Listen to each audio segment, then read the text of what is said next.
And a very pleasant good afternoon, ladies and gentlemen, and welcome to Ives Lamel Family Field for the home opener for Brevard College Tornadoes football.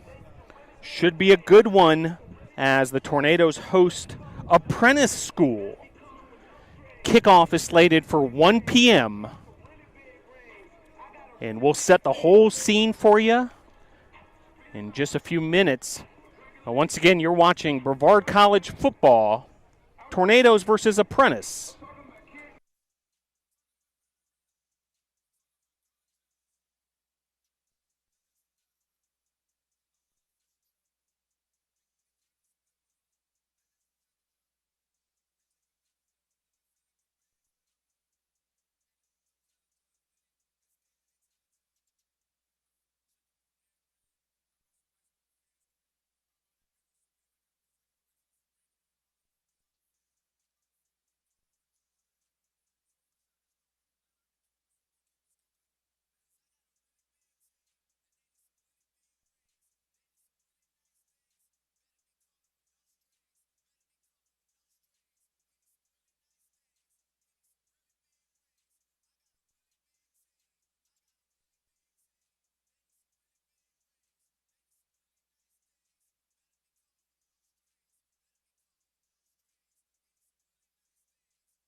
And welcome once again, ladies and gentlemen, to Ives Lamel Family Field on the campus of Brevard College, Brevard, North Carolina, in the beautiful mountains of western North Carolina for the fall 2021 home opener for the Brevard College Tornadoes football squad. And should be a good one as the Tornadoes face Apprentice. Apprentice, a member of the EMAC and the USCAA, and making the trip down from Virginia for this one. And these two schools have not competed in a game that resulted in a result since 2016. The Tornadoes with a 38-7 victory at Brevard Memorial Stadium. These two teams were scheduled to open the 2019 season. The game got underway, but a series of lightning delays ultimately canceled the afternoon of football, and the game was ruled a no contest. So first time these teams will play for a final score since 2016. Tornadoes, this is their second matchup of the season. Tough start to the year, playing against NCAA Division II Shorter University in Rome, Georgia. A 38-14 win for Shorter. Cedric Brooks with a big day offensively for the Tornadoes. He brought down 9 receptions, career best 155 yards in receiving, and he also threw for a touchdown to Dalton Cole, who is a prolific wide receiver now for the Tornadoes. NATO Nation may remember Cole as the starting quarterback earlier in his career, and he has, sort of evolved into this versatile role that now includes one of the more dangerous wide receivers in NCAA Division III football. Cole caught 3 passes for 26 yards and scored both on the ground and in the air for a pair of TDs. Eli Carr returning for his sophomore season, the freshman from nearby Asheville, North Carolina, 217 passing yards. He hit Brooks in stride for a beautiful touchdown from 40 yards out. And then Mitchell Yoder, the leading running back for the Tornadoes, 40 yards on the ground. Well, those names and plenty more you will be hearing throughout this broadcast, and really looking forward to this one. You see the Tornadoes in some new digs in terms of uniforms as well. Sort of that Detroit Lions look, silver pants, the blue tops, the silver helmet, and certainly the Tornadoes excited to get things going here. Brevard versus the Apprentice School. Kickoff about 25 minutes away here on the campus of Brevard College. Thanks for joining us.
And now for a special event here on the campus of Brevard College at Lamel Family Field. We'll turn it over to our PA announcer, Ray Gill. Ladies and gentlemen, please direct your attention to the playing field for a special presentation as the Spring 2021 USA South Conference West Division Co-Championship banner is being presented by Director of Athletics Miranda Nash to the Brevard College football team. Representing the Tornadoes to accept the banner is head football coach Bill Kyatt, along with BC football student athletes Jock Pledger and Toby Naylor. Last season, Pledger was selected as a D3Football.com second team All-American, and Naylor was selected first team All-Region. The first two such selections.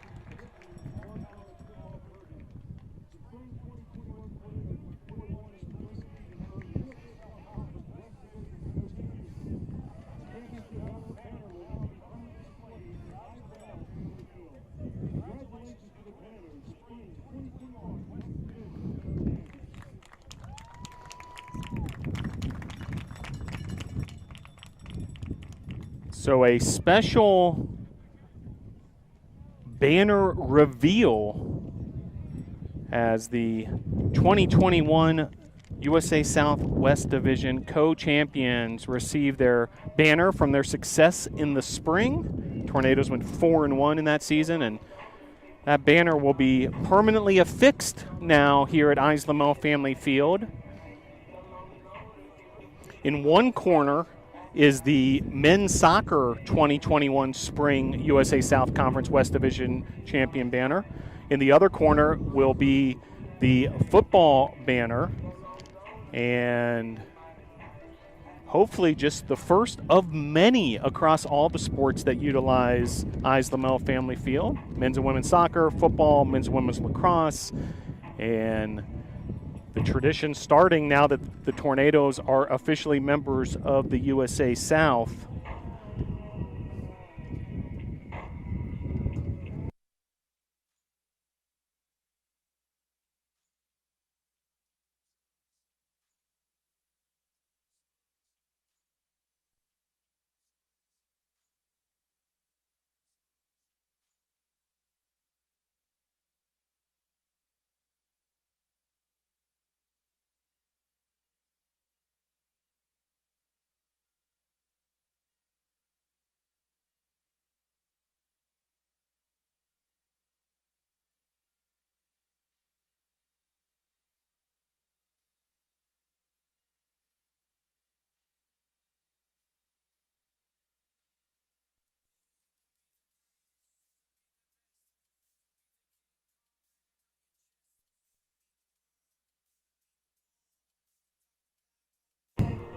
And now we'll turn it over once again to our public address announcer, Ray Gill, for the starting lineups, projected starting lineups for these two teams. Good afternoon, ladies and gentlemen. Let's meet today's starting lineups. First of the visiting Builders of the Apprentice School. At wide receiver, a 5'9 sophomore, number 7, Miles Goodman. At wide receiver, a 5'8 freshman, number 8, Leland Gertie. At tailback, a 5'8 freshman, number 6, Gabe Tejada. At halfback, a 5'9 sophomore, number 24, Tashant Banks. At wide receiver, a 6'1 junior, number 4, Nick Price. At left tackle, a 6'3 senior, number 63, Joey Mamano. At left guard, a 6'3 freshman, number 69, Thomas Hogus. At center, a 6'2 junior, number 54, Blake Brescher. At right guard, a 6'3 freshman, number 73, Hayden Moody. At right tackle, a 6'2 sophomore, number 62, Tyler Lacey. And at quarterback, a 6' sophomore, number 12, Mason Tatum. On defense, a freshman at defensive end, 6'1", number 59, Rashard Phipps. At defensive tackle, a 6'2 sophomore, number 56, Chandler Perry. At defensive end, a 6'2 freshman, number 55, Denzel Porter. At inside linebacker, a 5'11 sophomore, number 45, Luke Jackson. At inside linebacker, a 6'2 freshman, number 11, Jaden Carthorne. At outside linebacker, a 6'1 sophomore, number 10, Isaiah Washington. At outside linebacker, a 6'1 junior, number 15, Christian Walker. At strong safety, a 5'8 freshman, number 21, Paul Macy Jr. At free safety, a 6'1 freshman, number 3, Xavier Hunter. At cornerback, a 6-foot sophomore, number 0, Quashawn Jackson. And at cornerback, a 6'1 freshman, number 23, Ahuki Harris. On special teams for Apprentice, the kicking duties today will be handled by a 6'1 sophomore, number 49, Jeremiah Morgan. At punter, a 6'1 sophomore, number 49, also Jeremiah Morgan. Long snapper, 6'1 freshman, number 66, Stuart Jones. Kick return, a 5'8 freshman, number 34, Amari Thompson. And punt return, a 5'8 freshman, number 8, Leland Gertie.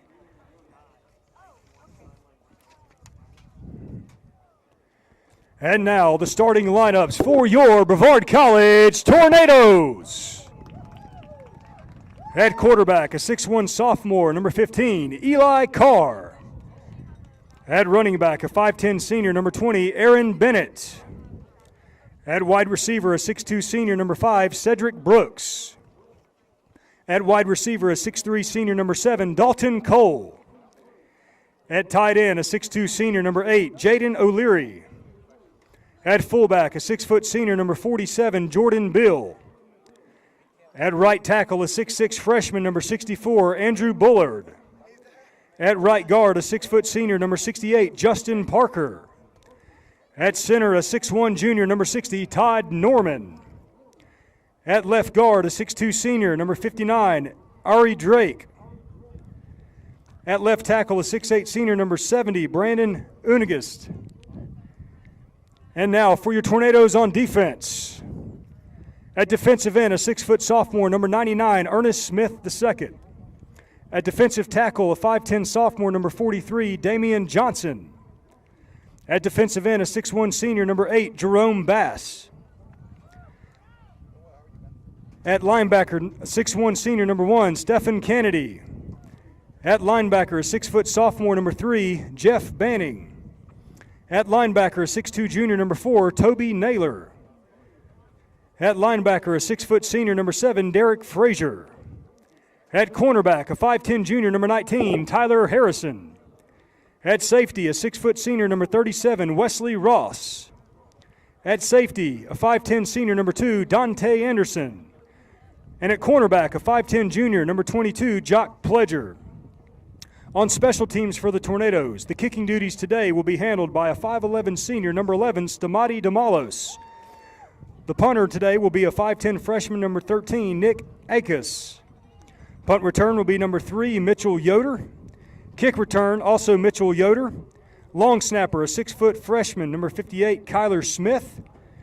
And that is the starting lineup for your Brevard College Tornadoes.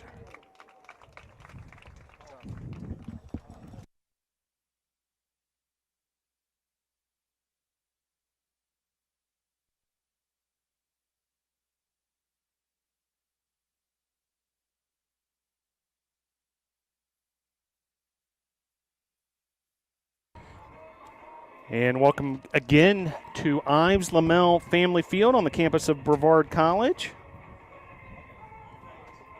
as the Tornadoes Fall 2021 opener here at home on the campus of Brevard College. For years, Tornadoes football did not play on campus. In fact, you got to go back a good 50 years plus. And the old field is on buildings where classrooms are today. You got to go deep in those archives at the library here at Brevard College to figure all that out. But after several years of playing at Brevard Memorial Stadium, the home of Brevard High School, a expansion here at Ives Lamel Family Field. The field itself, the turf field, reconfigured to allow for football. The installation, of course, of goalposts, the lining of the field, and then where our broadcast location is atop, the addition of grandstands. That, along with the new athletics field house, which services 6 sports, has really brought the facilities to elite levels across NCAA Division III, and as much as anything has added to this atmosphere on campus. Students, easy access to check out a football game on the afternoon. The community of course, loves coming here as well to the campus of Brevard. The team itself, where before they had to get on buses and head on over to Brevard Memorial Stadium, now they just walk out of their field house and they're going to walk through the Tornadoes helmet tunnel in just a matter of moments. And you see the Brevard College cheerleaders assembled, and then we'll get closer to kickoff here. Tornadoes under the direction of head coach Bill Kyatt.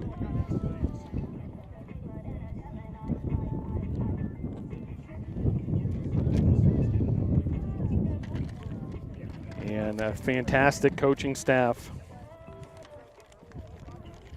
under head coach Bill Kyatt once again. And we'll be telling you about that staff throughout the broadcast as well.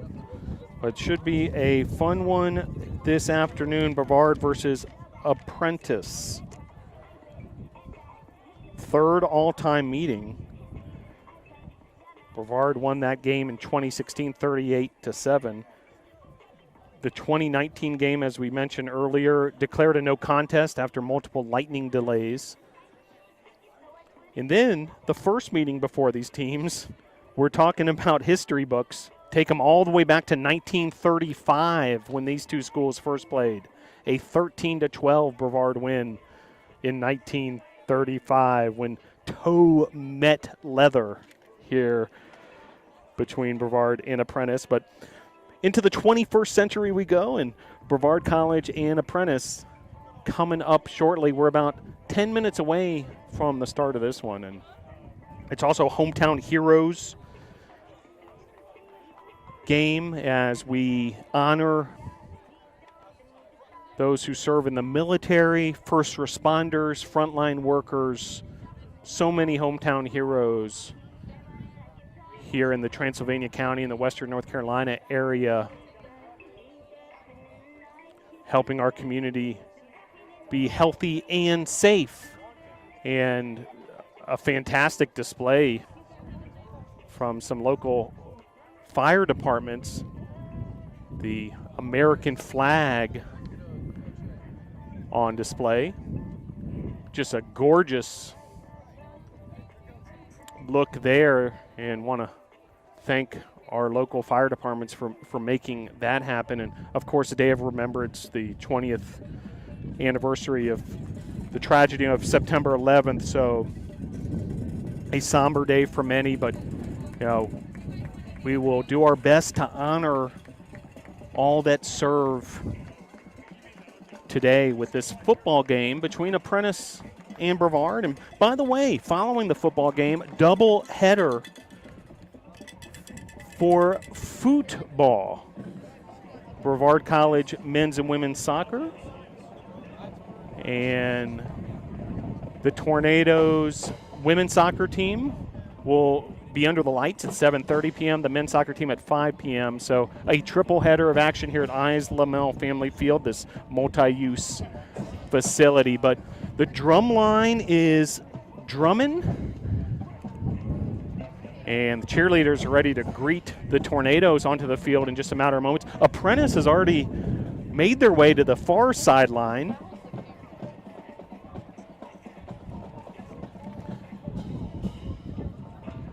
So just a matter of moments now before the Tornadoes hit the field, and we will get this one started at Ives Lamel Family Field. Tornadoes looking to bounce back after a Game 1 loss at NCAA Division II Shorter in Rome, Georgia, just outside of Atlanta.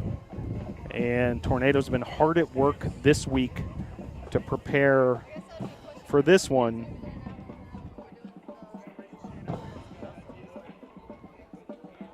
Versus the Apprentice School.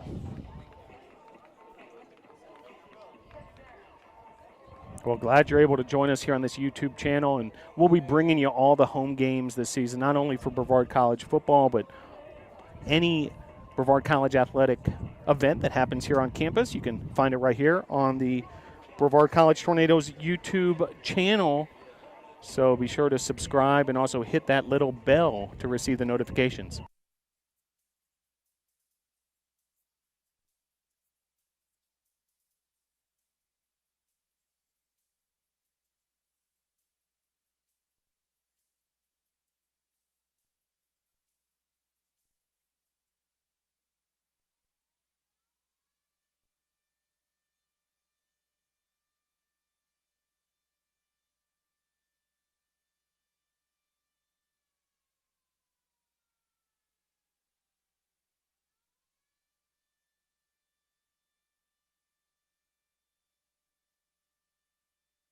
So the tornado siren is cranked up here at Ives Lamel Family Field, and the Tornadoes are making their way to the BC helmet.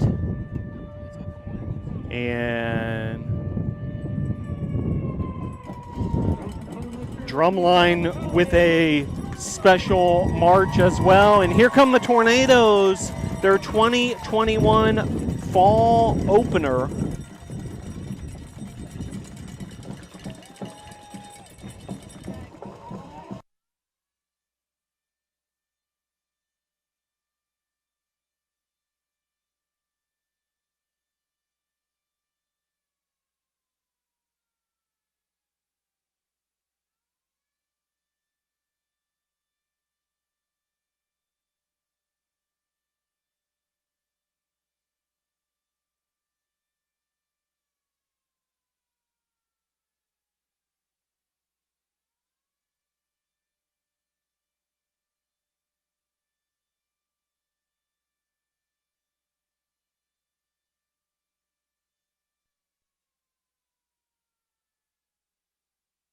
And here come the Tornadoes. So as the captains and specialists hit the field first, now here comes the rest of the team in those new blue uniforms with the silver pants and the silver helmets.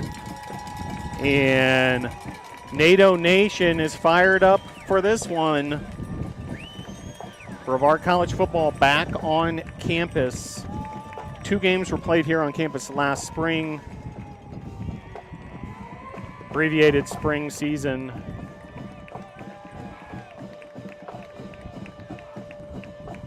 Due to the COVID-19 pandemic, but a full fall season set to go. And we will turn it over now back to PA announcer Ray Gill with the pregame ceremonies. And campus minister Sherrod Kreisman.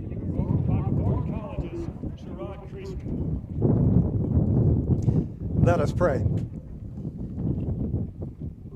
Today we pause to remember the lives that were lost some 20 years ago. On this day, September 11th, we celebrate them and honor them as we celebrate and honor this day in this space.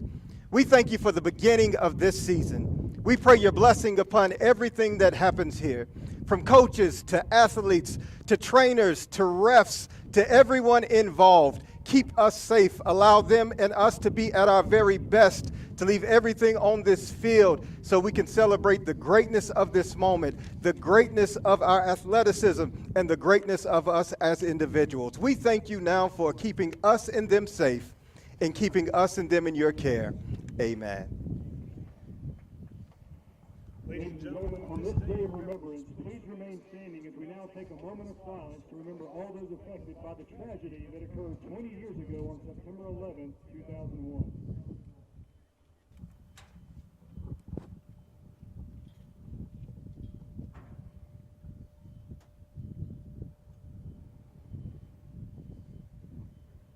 Thank you. Ladies and gentlemen, at this time, please remain standing and remove your hats for the singing of our national anthem performed today by Brevard College student Grace Law. Oh, say, can you see by the dawn's early light what so proudly we hailed at the twilight's last gleaming, whose broad stripes and bright stars through the perilous fight o'er the ramparts we watched were so gallantly streaming, and the rocket's red glare, the bombs bursting in air, gave proof through the night that our flag was still there. Oh, say does that star-spangled banner yet wave o'er the land of the free and the home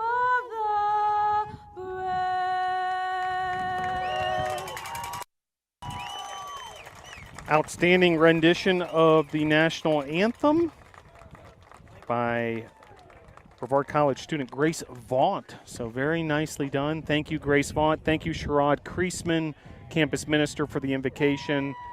A touching pregame ceremony where Day of Remembrance, September 11th, a moment of silence as the captains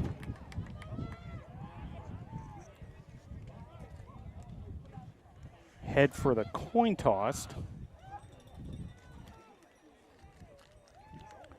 Dalton Cole, also Derek Frazier, Toby Naylor,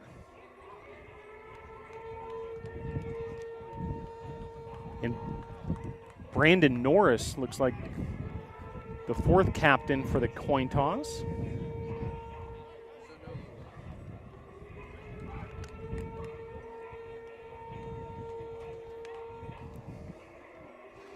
So, toss of the coin, and we'll see who wins the toss.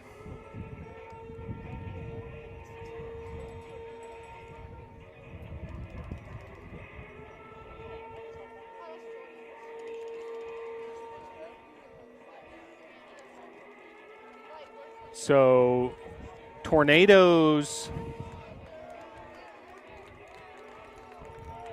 will receive. So Apprentice won the toss, deferred, and now the Tornadoes to receive. So Tornadoes offense will get the ball first, and we'll get this thing going in just a matter of minutes here.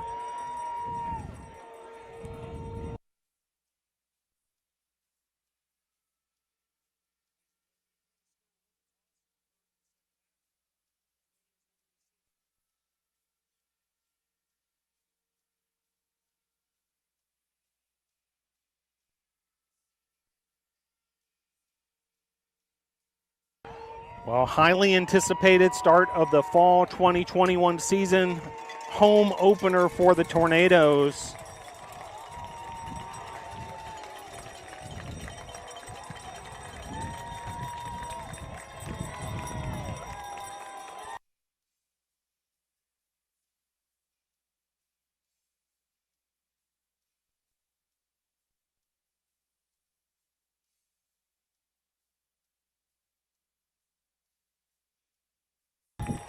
Brandon Norris, one of the deep men.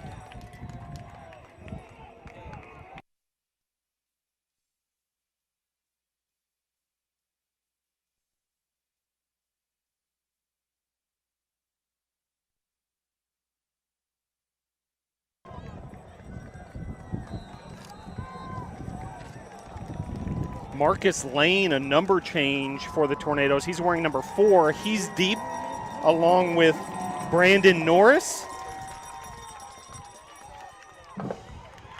And Marcus Lane will return the opening kickoff, and he's brought down around the 28-yard line. And a flag on the play. So, looked like a little extracurricular after Lane was brought down. He actually made it all the way to the 30-yard line. Tackle was by Gibson of Apprentice. So it's a Brevard penalty, unsportsmanlike conduct on the other kickoff returner, Brandon Norris. So as we mentioned, a little extracurricular after the play. Maybe these teams just a little too jacked up for the start of this one, but we will get this started. So a costly penalty after a decent return by Lane. Now at the 15, it's 1st and 10. First play from scrimmage for the Tornadoes. In shotgun is Eli Carr.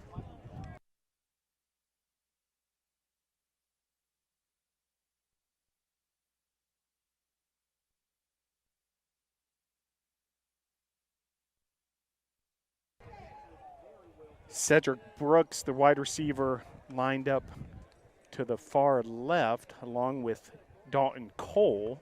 So Brooks and Cole to the left, Carr in the shotgun position.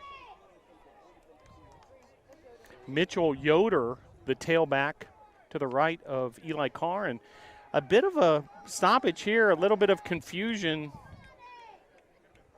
as the referees looking to get everything straightened out here. NATO Nation starting to get a little impatient, want to see this thing get started.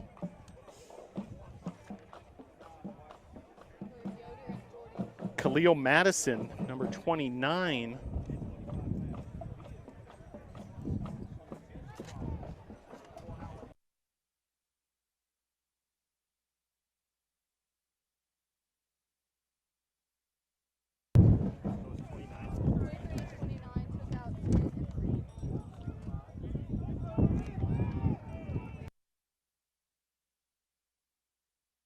So Zachary Orr and Madison checking in. So a personnel change there. Now we will get going in earnest. Carr drops back.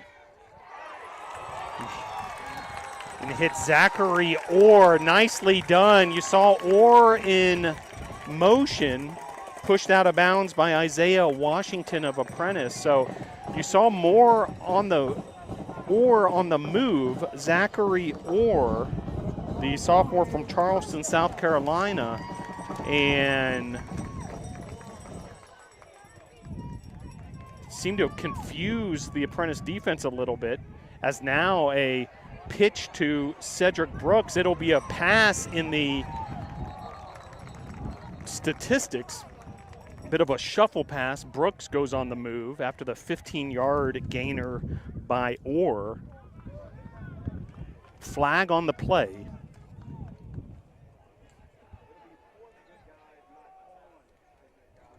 So we've already had a long stoppage, and in just 33 seconds of play, our second penalty.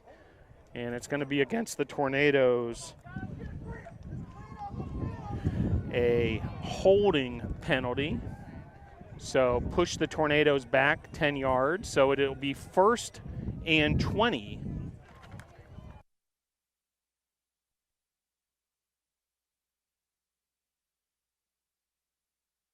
So 1st and 20 now. We'll call it the 21-yard line. And Eli Carr will go back to work. Handoff from Carr.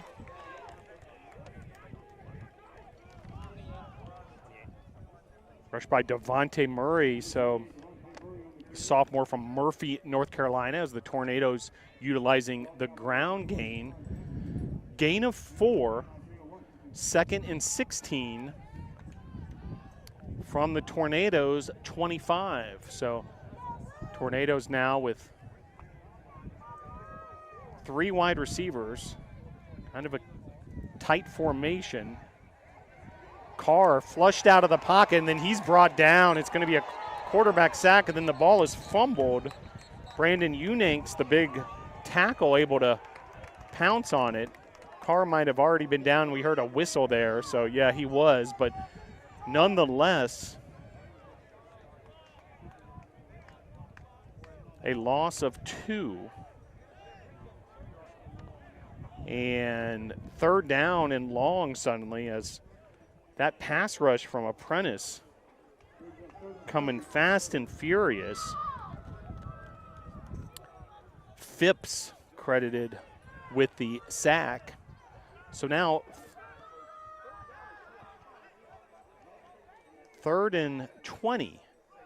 Carr drops back, flushed out of the pocket again, and sacked once again. So back-to-back sacks by Apprentice, bringing the heat. Jaden Carthorne. And the Tornadoes will be forced to punt.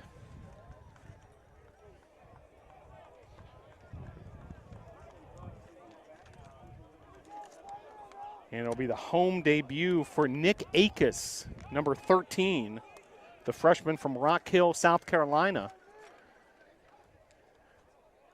And the punt from Akis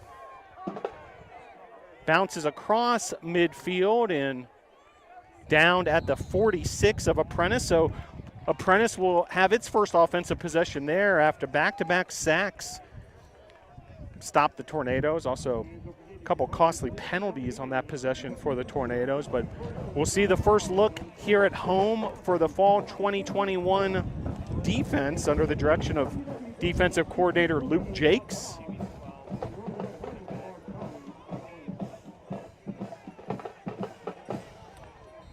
So from the 46-yard line,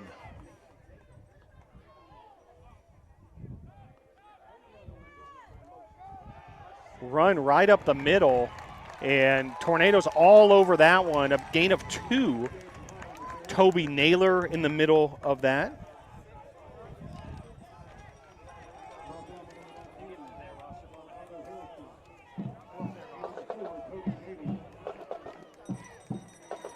So nice job by the Tornadoes on that first carry.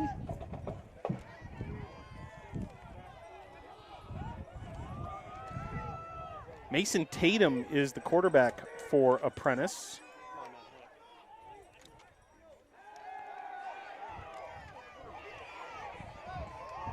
And a screen pass there and a gain of 3 or 4.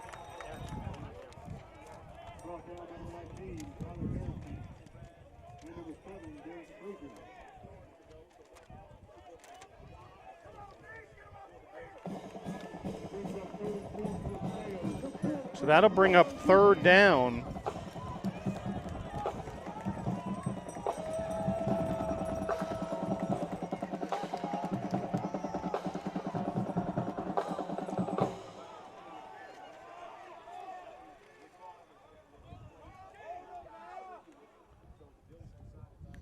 Tejada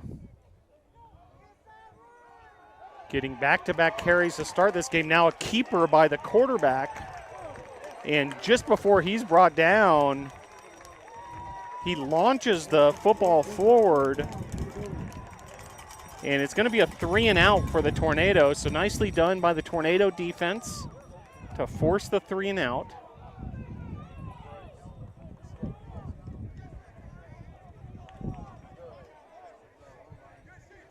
And a punting situation here for Apprentice. So neither offense able to get much going. Tornadoes were able to get a first down, but a penalty was costly in their possession. Now another flag, so we'll see what this one's all about. 10:34 to play here, opening quarter.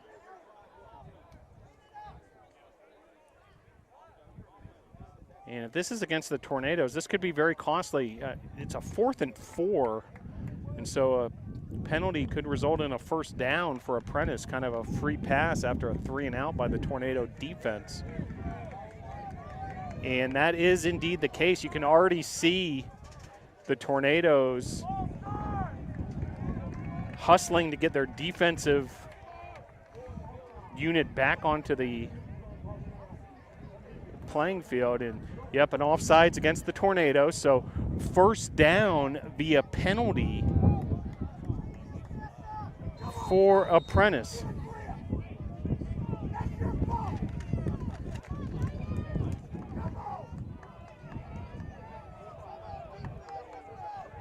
So Tornadoes defense will go back to work. And 1st and 10 for Apprentice, and Mason Tatum, the quarterback. Tatum drops back, finds his receiver in space, and that's going to be a 42-yard touchdown. Leland Gurdy, the freshman, from 42 yards out. Quick strike offense for Apprentice. And just like that, Apprentice on top, 6-0. And extra point coming here. Jeremiah Morgan sizing up the uprights. So a costly penalty on special teams gives Apprentice a second chance as the extra point is up and good. 7-0 your score. Builders on top of the Tornadoes. 10:25 to play here, quarter number 1. Stick with us. Brevard College football from Islamill Family Field.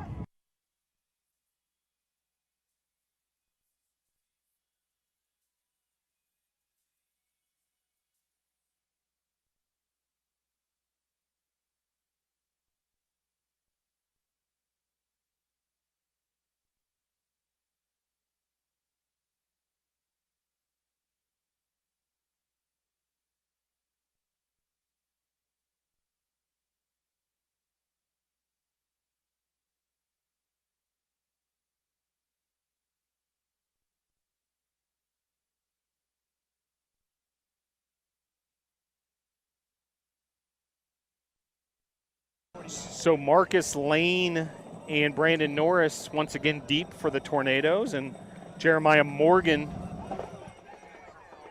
will kick off for the Builders. Lane. A lot of traffic there on that kickoff return. Downed at the 25-yard line, so the Tornadoes will go to work there, 1st and 10.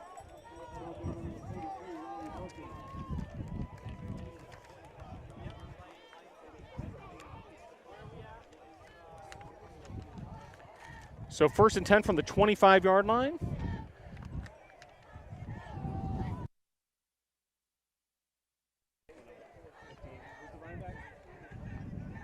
And Eli Carr in shotgun. And handoff there, Mitchell Yoder in a wall of Apprentice Builders. And a flag on the play. So this one, I think, is going to be against Apprentice. A pretty blatant personal foul there, it looked like. So we'll see the official ruling.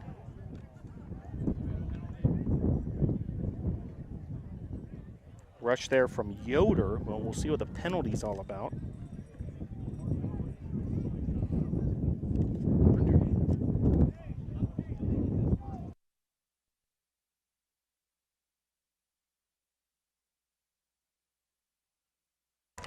So personal foul there on Apprentice.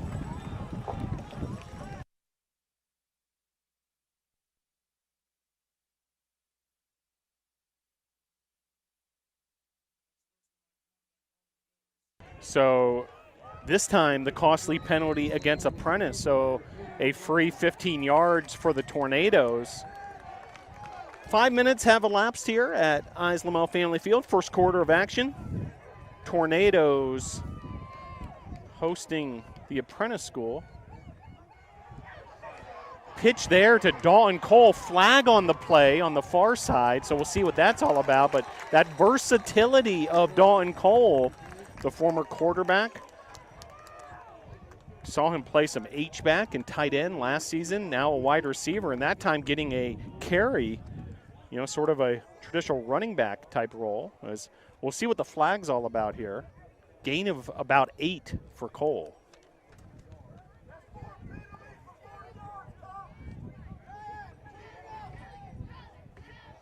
Meanwhile, several of the spectators getting a little restless with all the flags in this early going. We'll see what this one is all about. 9:42 to play.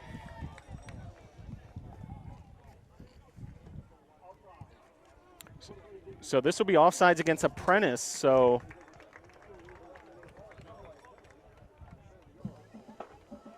Apprentice with a couple of penalties on this drive.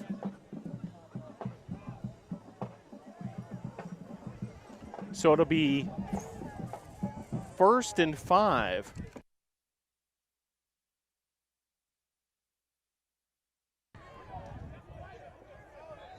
So 9:42 to play. And Tornadoes working their way up the field now after a couple penalties by Apprentice. Cole near side. 3 wide receivers far side. Rush there, Deshante Kirkland with the carry. Gain of about 2 or 3.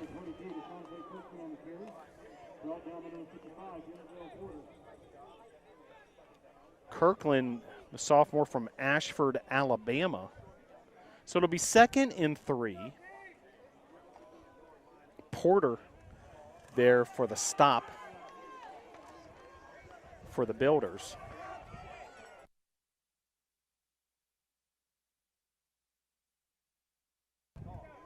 Carry once again for Kirkland, close to the marker, but looks like he's going to be about a yard short.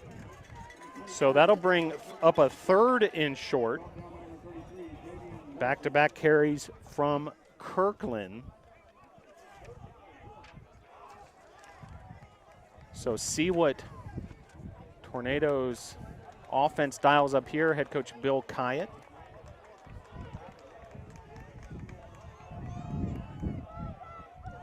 Kirkland still the tailback.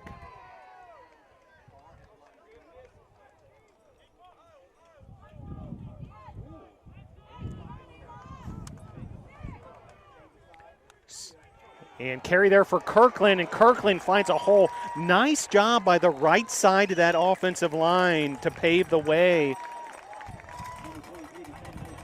Andrew Bullard and Justin Parker creating a big-time hole there that Kirkland just burst through, and just like that, a Tornado first down. So nicely done there by Kirkland. 3 consecutive carries for Kirkland.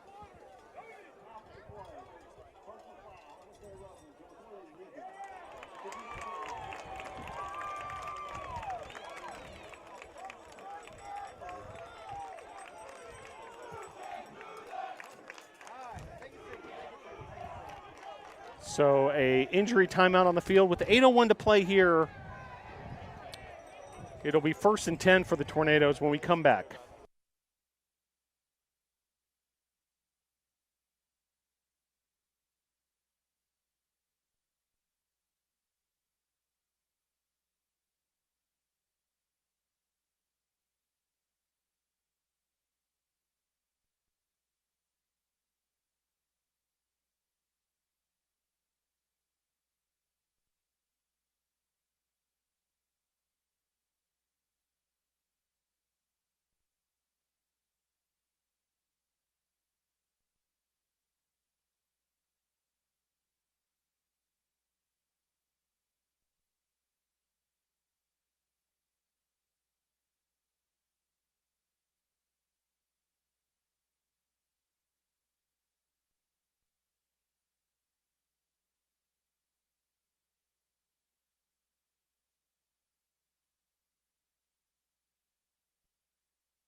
So Tornadoes marching their way down the field now at the 29-yard line, and carry there, and penetration from Apprentice. Carthorne, number 11, all over that play. So it was another unsportsmanlike conduct on that last Kirkland carry that resulted in that enhanced field position for the Tornadoes, but big-time stop there as Cawthorn just launched into the backfield. 2nd and 15 from the 35. Eli Carr going back to work here. And once again finding Zachary Orr. So Orr starting to establish himself as sort of a possession receiver. Cole connecting with Orr for the 2nd time in this one.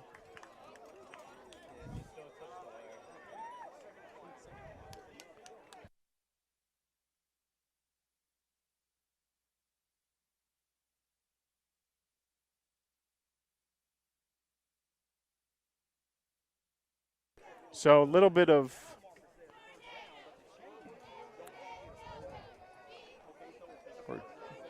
should be 3rd and 1 actually. So a little bit of confusion down there with the markers. So 3rd and 1.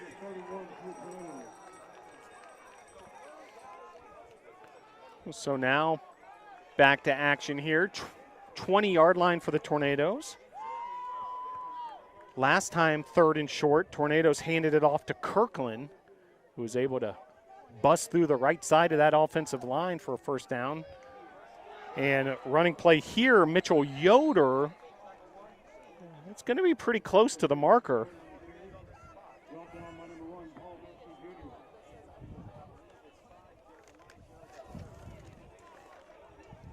Paul Massey Jr.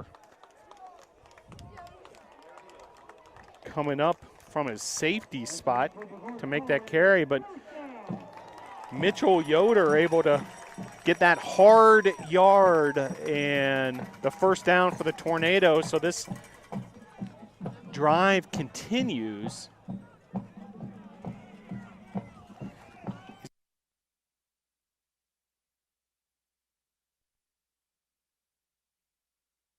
Carr back to pass and finding Brandon Norris, and that's going to be a touchdown. Carr hits Norris.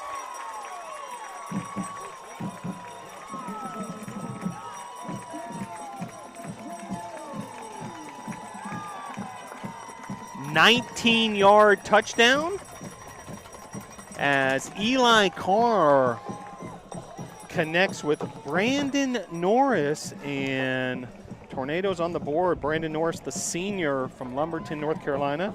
Extra point coming here. Stamati Damalos, senior from Tarpon Springs, Florida, will attempt the extra point. It's up, and it is good. So 7-7. Tornadoes and Builders, we're all tied up here at Ives Lamel Family Field.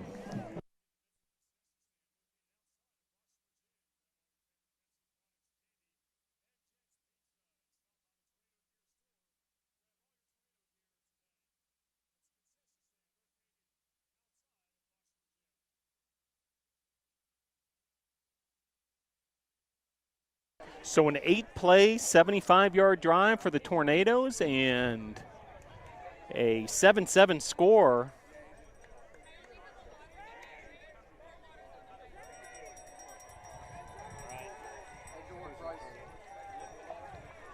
So Tornadoes with a nice answer there, aided by a couple of mistakes by the Apprentice defense in terms of penalties, but really nicely done, and the Tornadoes finding pay dirt. Carr to Norris from the 2. And the Tornadoes kickoff coverage all over this one.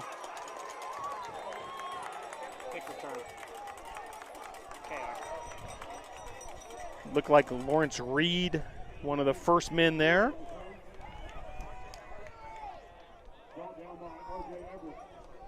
R.J. Everett there as well.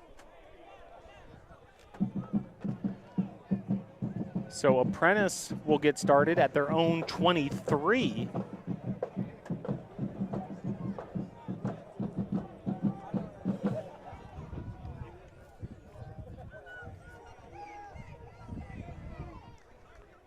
So 1st and 10 at the 23.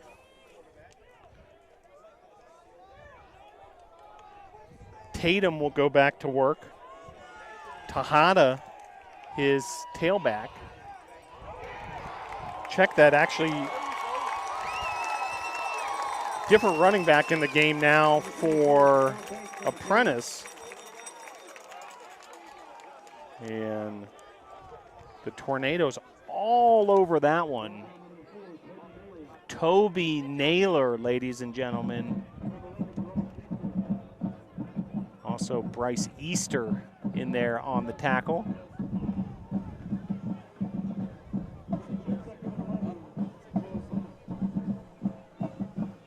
So it'll be 2nd and 11. So tackle for loss for the Tornado defense.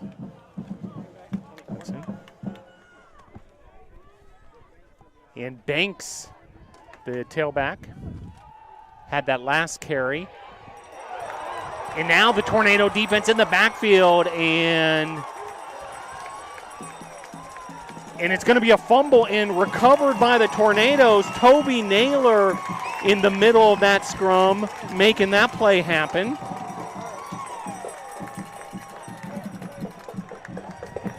So the Tornadoes with the first forced turnover, the first takeaway of the home season.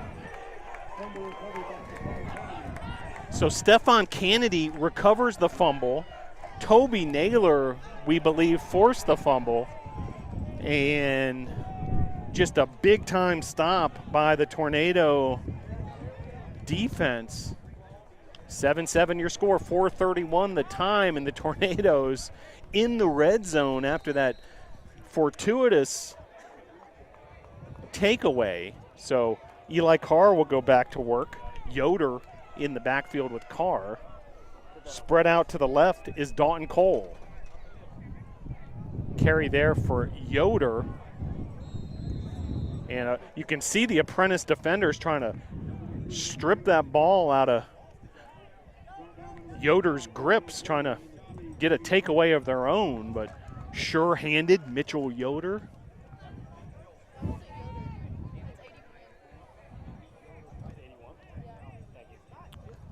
So Davis was on the field, just checked out, and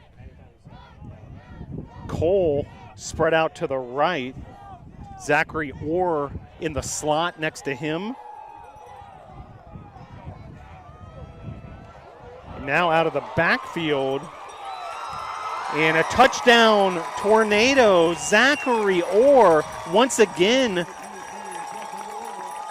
that play where he goes in motion and in the flat, Carr able to find more. And 6 more points for the Tornadoes. So back-to-back touchdowns for the Tornadoes, storming back after the early deficit. And Damati Damalos will line up once again. See if he can give the Tornadoes a 7-point lead. And kind of a bust-out performer thus far, as extra points good by Damalos. Zachary Orr, sophomore out of Charleston, South Carolina. And that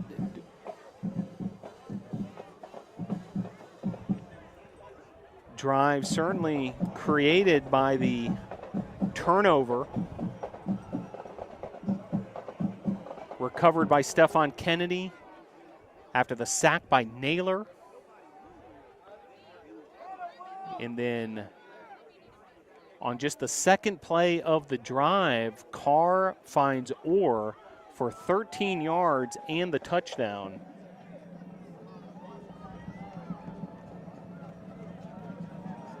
Carr now 4 for 4 for 63 yards and 2 touchdowns. So a big-time start for the sophomore from Asheville. Zachary Orr already with 3 catches, 44 yards, and a touchdown. As Hugo Taylor blasts this all the way to the end zone for a touchback. So the freshman kicker from Charleston, South Carolina, James Island Charter High School. Big-time boot there. And the touchback, so deep in their own territory at the 25-yard line. Apprentice will get started here. So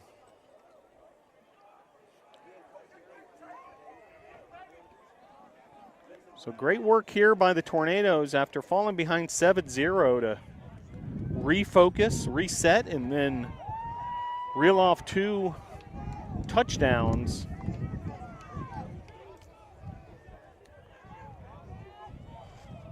Back to action here. And a pass there, and then busting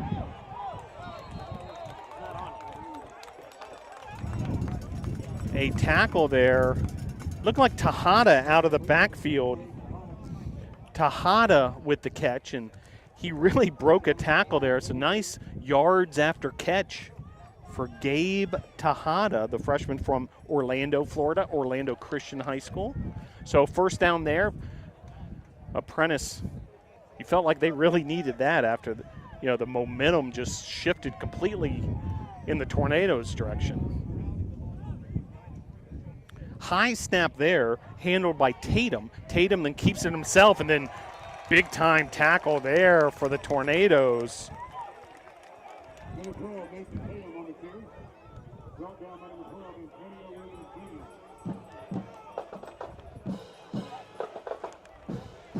Antonio Williams Jr.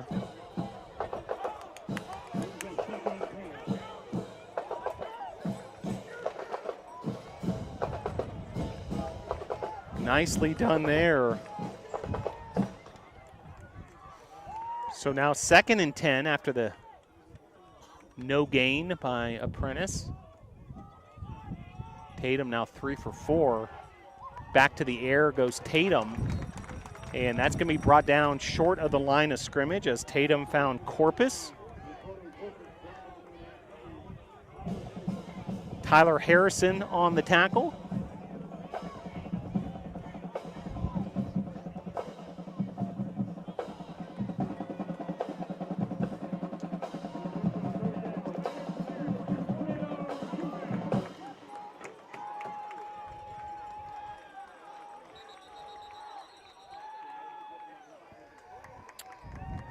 And looks like a timeout on the field with 1:49 to play. Timeout for Apprentice. So when we come back, it'll be 3rd down with 1:49 to play here. Brevard 14, Apprentice 7.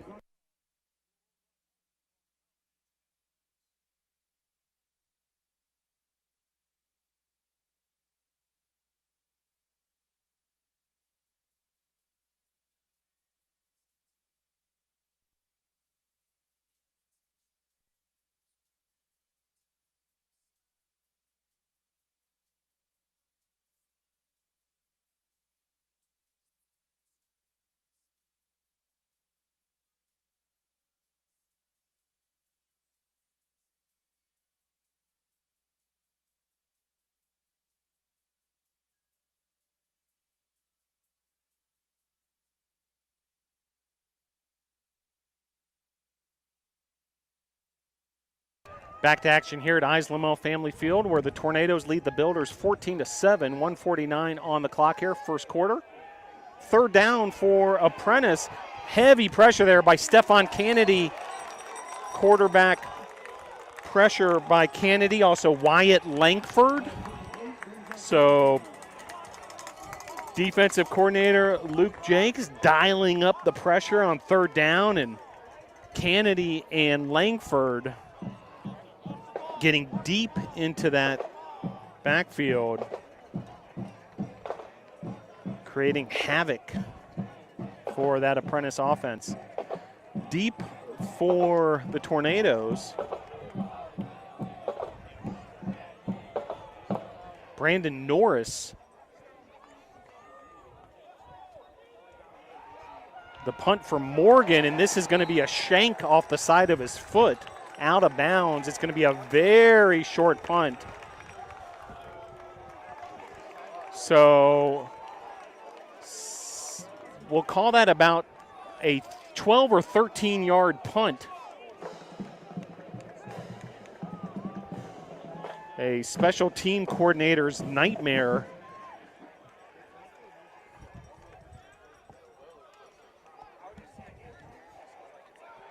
So it'll be 1st and 10 for the Tornadoes, so very good field position after the poor punt. And Eli Carr will go back to work as Cole is set to the left. Carr finds Norris. Gain of 4.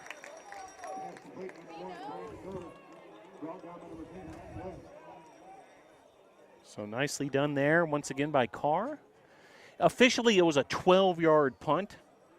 So certainly creating good field position for the Tornadoes. Carr now 5 for 5. As we approach the 1 minute mark here in the first quarter. As Eli Carr once again in the shotgun position.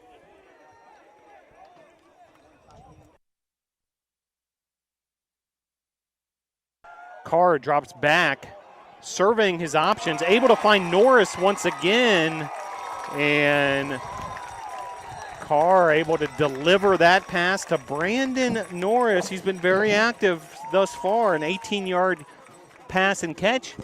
And meanwhile, Eli Carr is off to a 6-for-6 start.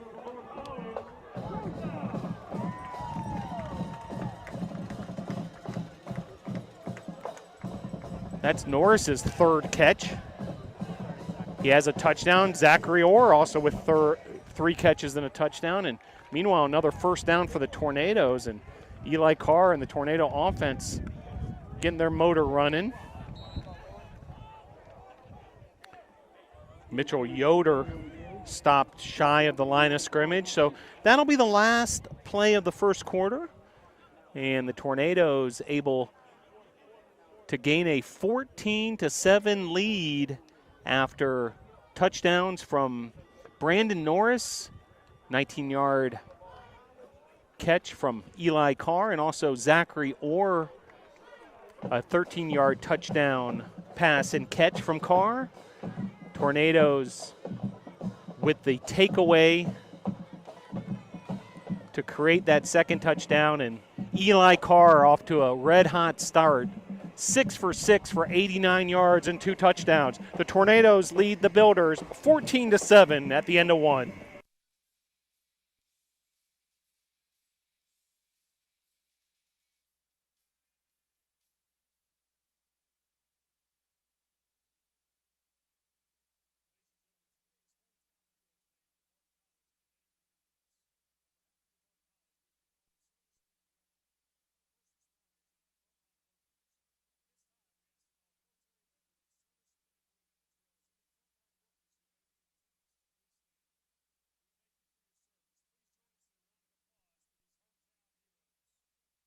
Nice moment there as hometown heroes in the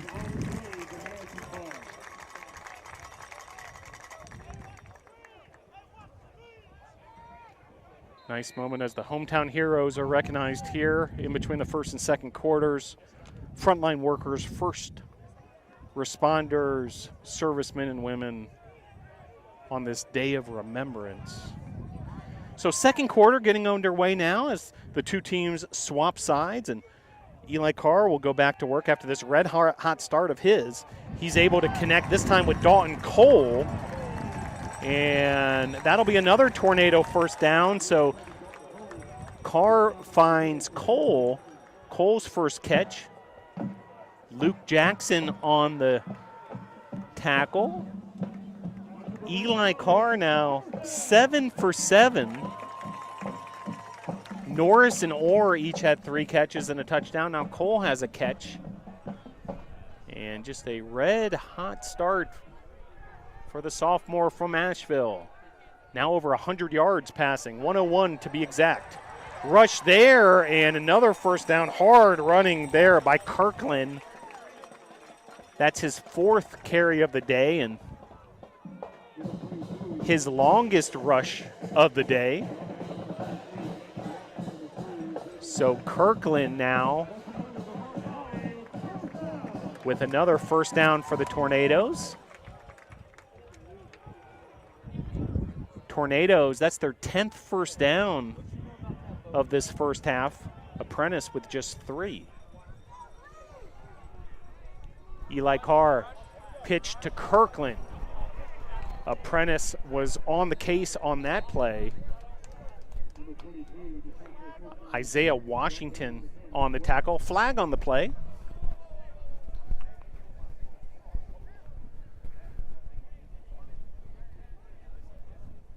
It was a very sloppy start to this game.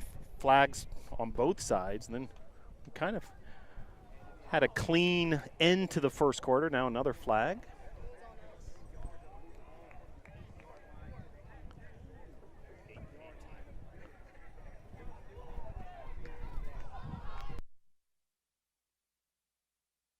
So it looks like a holding call against the Tornadoes, so this will be backed up. So negate the Kirkland rush.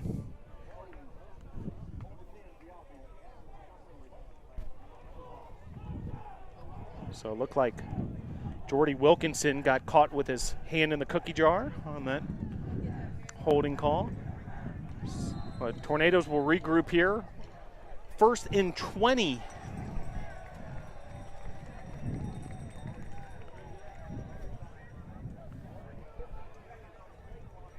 Check that. It's actually, see if we can get a exact down and distance.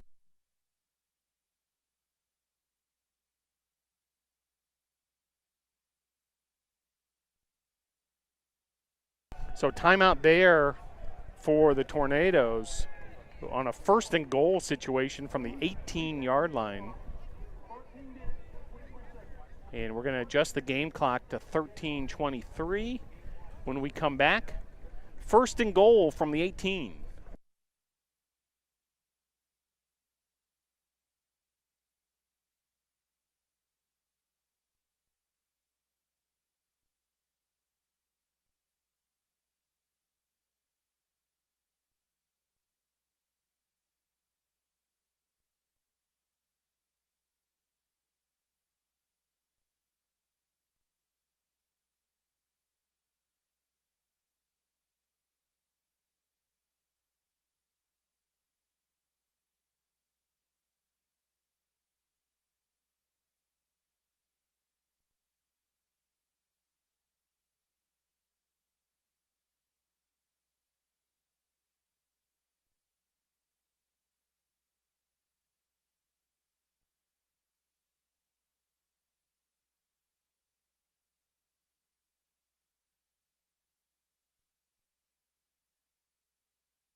So it'll be first and goal from the 18-yard line after the penalty, and Tornadoes using a timeout there to get organized. Madison in the backfield. Norris in motion. And that's a pick. And Eli Carr unable to cut off that return man. Hunter with the pick 6 for Apprentice.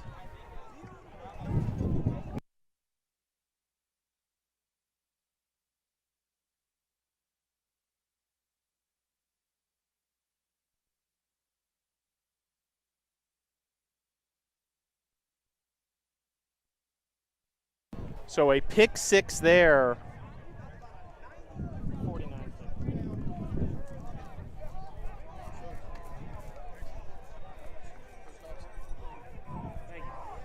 Carr was trying to find Cole, some heavy traffic there, and Hunter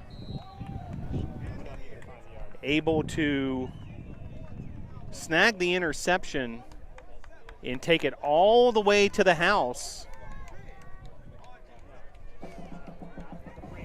for Apprentice. So Tornadoes offense will have to regroup once again.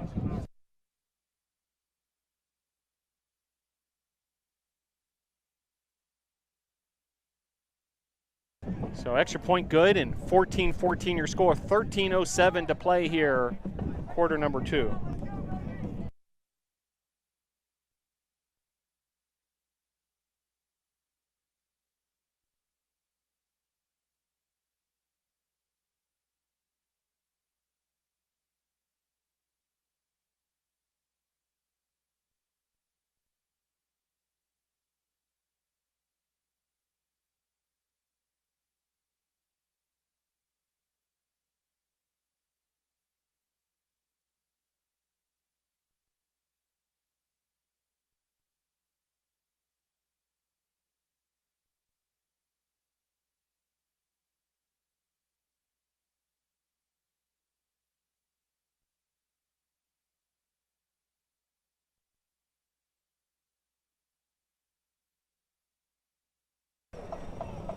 So Tornadoes will have to regroup. Turnovers now 1 apiece. Flag on the play here as the kick goes out of bounds.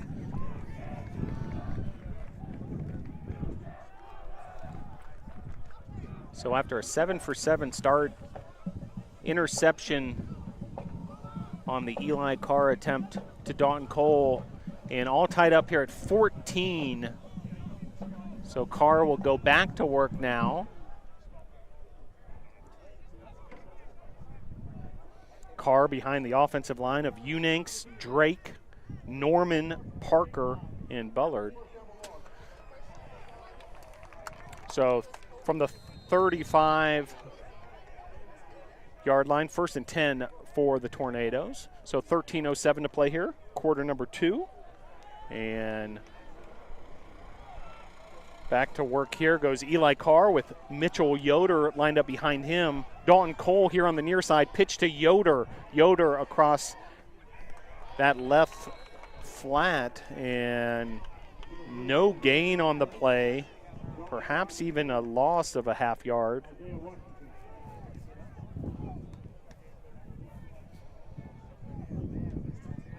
So we'll call it a loss of 1.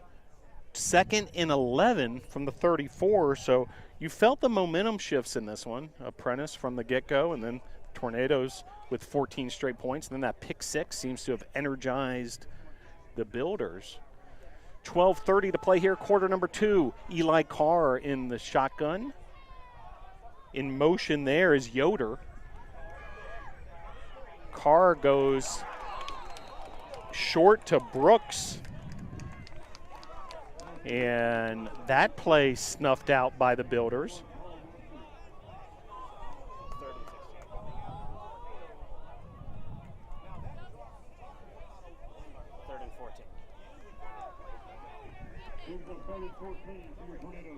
So back-to-back tackles for loss.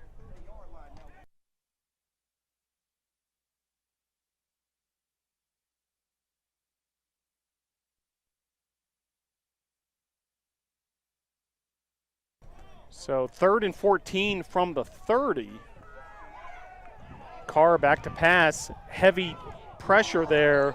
Was trying to find Zachary Orr, who's been active all afternoon, but Orr unable to come up with the grab. It would have been short, most likely, of the first down regardless. So now 4th down, and the punting team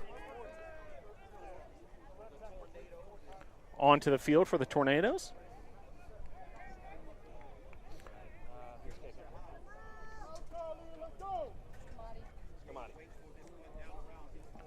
And a punt here by Akis, and it's a boomer. Caught there by Gertie. Beautiful punt by Akis.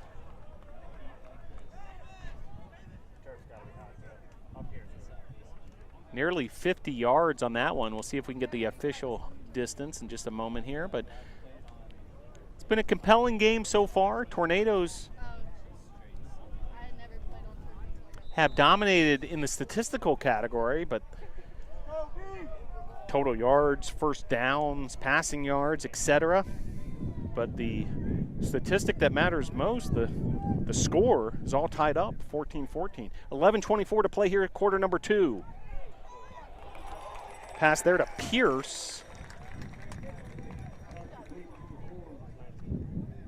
Gain of roughly 4. Tyler Harrison with another tackle for the Tornadoes, the junior from Franklin, North Carolina, Franklin High School. 11 minutes to play here, 2nd and 6 for the Builders. Tatum back under center. He's 4 of 6 for 66 yards and a touchdown. Empty backfield. Tatum finding Corpus. Harrison once again wrestles down Corpus. So that'll bring up a 3rd and short. We'll call it 3rd and 3. So the Tornadoes will go back to work here on 3rd down. Tornadoes have not allowed a 3rd down conversion by the Builders so far. Builders trying to change that trend. And looks like they do, in fact, get their first 3rd down conversion as Pierce with the catch. Harrison and Ross were there on the case, but first down, and chains move for Apprentice. Now 4 first downs compared to 10 for the Tornadoes.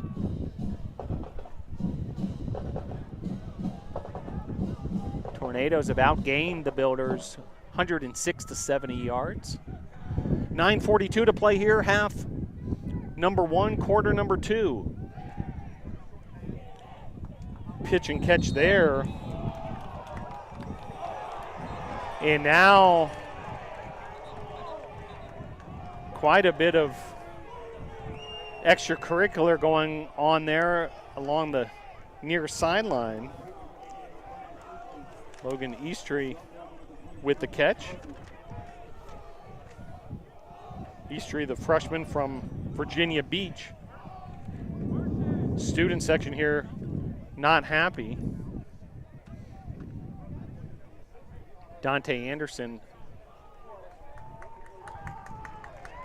made the tackle there.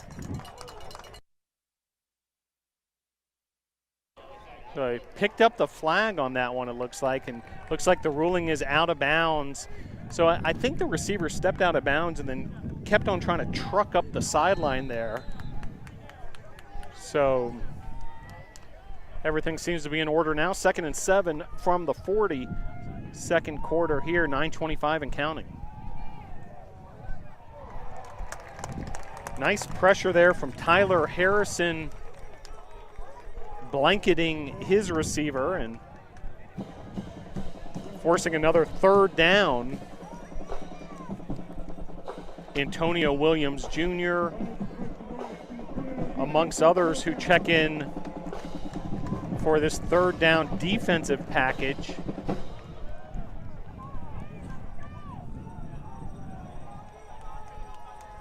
Trey Williams into the game as well on that defensive front. 9:21 to play here, quarter number 2. 3rd and 7. Kennedy on the attack. And then Dante Anderson, ladies and gentlemen, with that tackle for loss. Kennedy disrupted things initially, and then Anderson makes the play in the open field, and that'll force another punt for the Builders.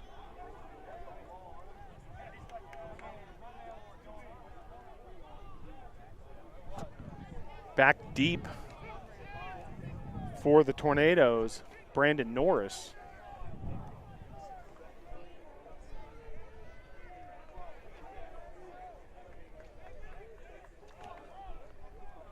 And Morgan with the punt.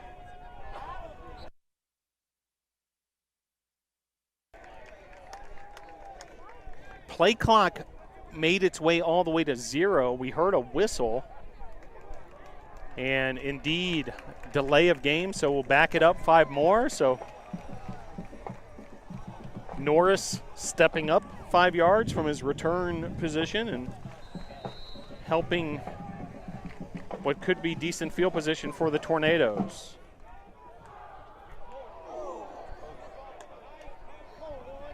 Norris from the 30.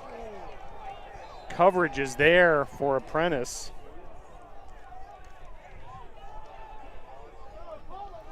Darian Gibson, the freshman from North Augusta, South Carolina, got down there first for Apprentice. 8:23 to play here, quarter number 2. And Eli Carr will go back to work for the Tornadoes. Carr 8 for 10 for 97 yards, 2 touchdowns and an interception. Kirkland has been the primary back along with Mitchell Yoder.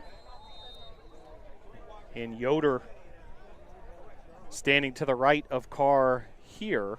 Carr hitting Brooks in the flat. And Brooks right around the markers.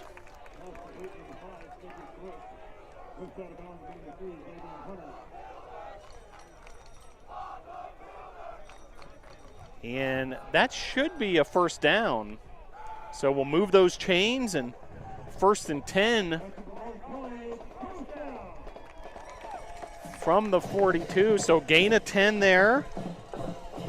Nice little play call to find Brooks in the flat. Carr, pitch there to Yoder. Yoder on the far sideline. Gain of about 4.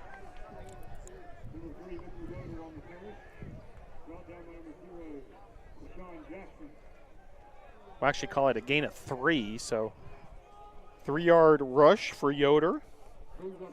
Kashawn Jackson on the tackle. Jackson, the sophomore from Suffolk, Virginia, Kings Fork High School. Carr, pitch to Yoder, flag, whistle, play dead.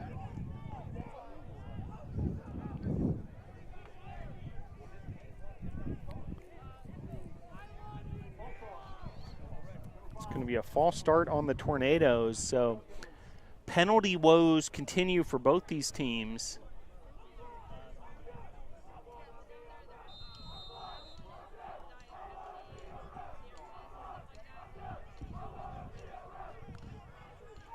It's the 9th penalty between the two squads. 7:20 to play here in the second quarter. Carr drops back, finds Norris, and Norris turns upfield and gains some yards after the catch.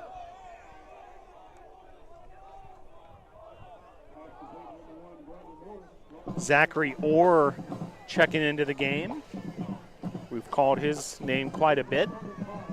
So it's going to be 3rd and 5 for the Tornadoes.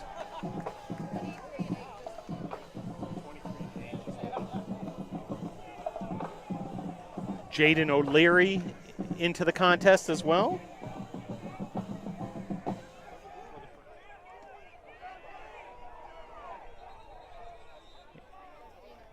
And with the play clock at 1, a timeout by the Tornadoes coaching staff. So with 6:32 to play here, Tornadoes 14, Builders 14.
All right, back to action here at Ives Lamel Family Field. 6:32 to play here in the second quarter. A 3rd and 5 for the Tornado offense. Carr back to pass. Connects there.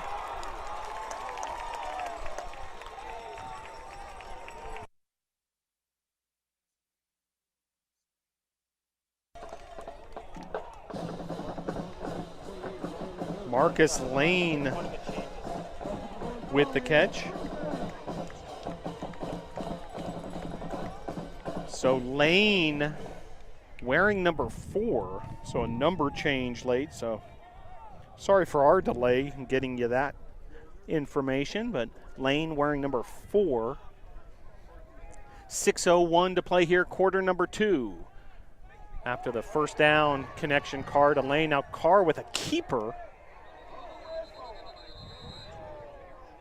And Apprentice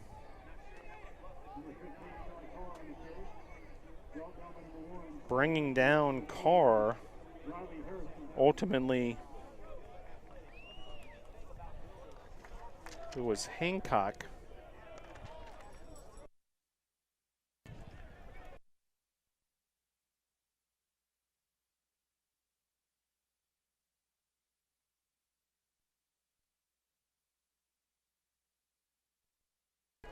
2nd and we'll call it 6 here. Carr. And Devontae Murray stumbles there.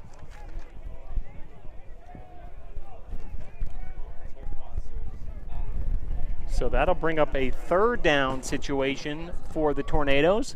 Tornadoes 3 of 5 thus far on 3rd down efficiency. 4:45 to play here.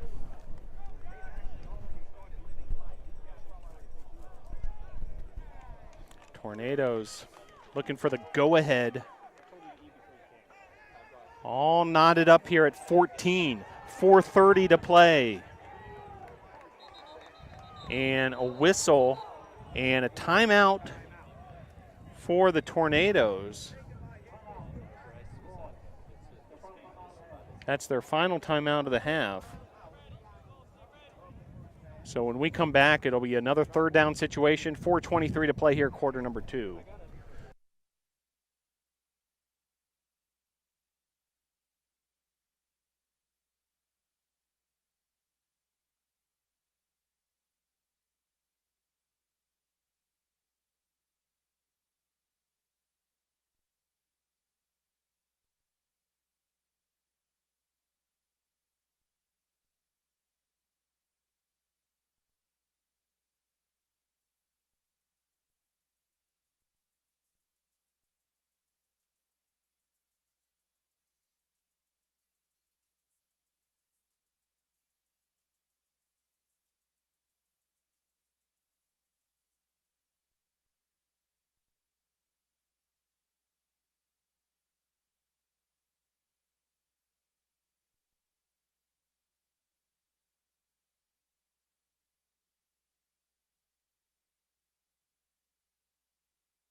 Third and 8 here for the Tornadoes at the Apprentice 28.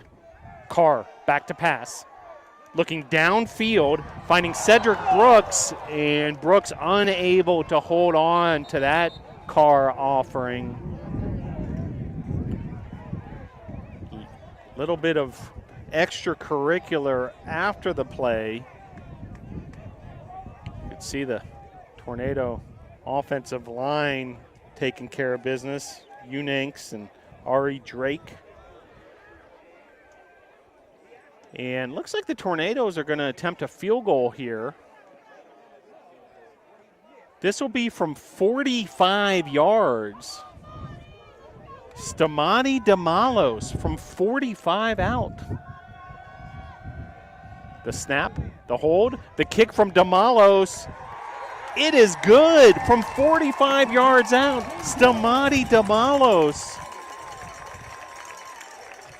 And the Tornadoes with a 17-14 lead off the 45-yarder from the native of Tarpon Springs, Florida, the senior Stamati Damalos.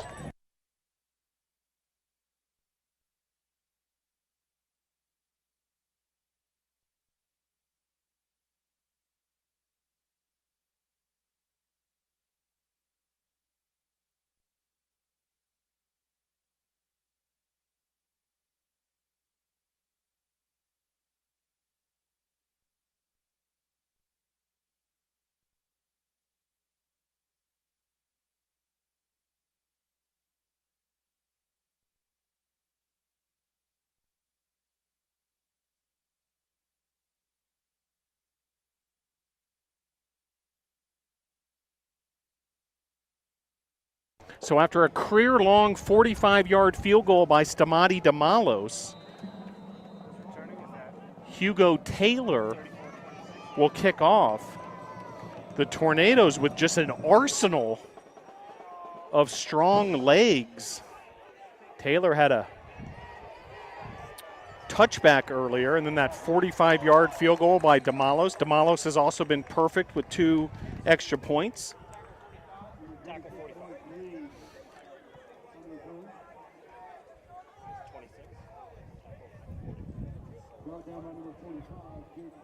Jake Hage with the tackle. Sophomore from Winter Park, Florida. That's Central Florida, Orlando region. 4:04 to play here, and Apprentice will go back to work. So big time go ahead there. Stamati Damalos with the 45-yard field goal to go ahead 17-14. Lawrence Reed with the carry right up the middle.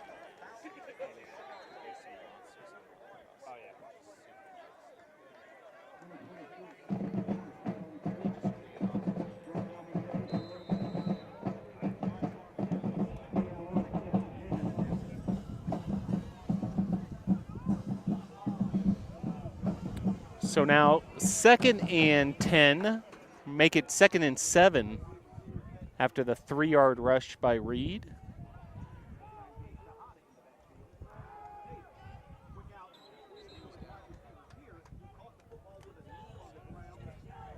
Tatum finds Pierce.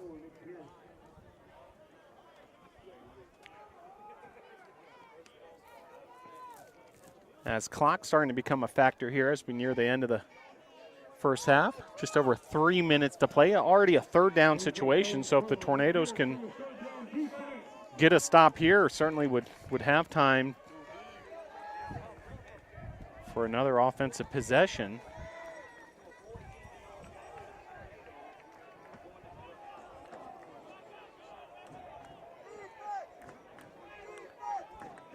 And the snap to Tatum.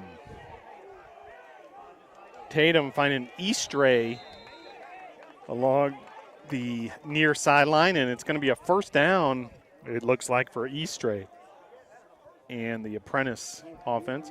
Derek Frazier with the tackle.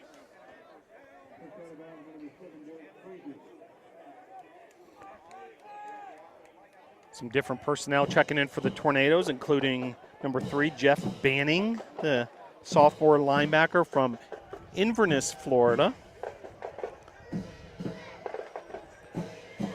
Larger Florida presence than we've seen in recent years, it seems like, on this Tornado roster. 2:25 to play here, quarter number 2. And the Tornado defense all over that one. And then a flag. It's going to be an unsportsmanlike conduct, it looks like, for the Tornadoes. So after a big-time stop by the front 7 of the Tornadoes, guys like Langford and Jerome Bass, the Tornadoes' front was just all over that play, but then some undisciplined play on the backside of that situation is going to most likely result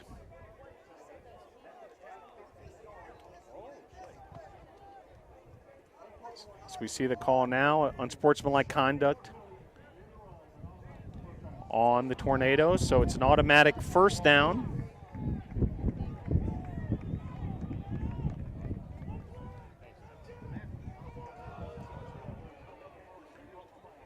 So 1st and 10 for the Builders, so they'll continue this drive. So the penalties continue to haunt both these teams.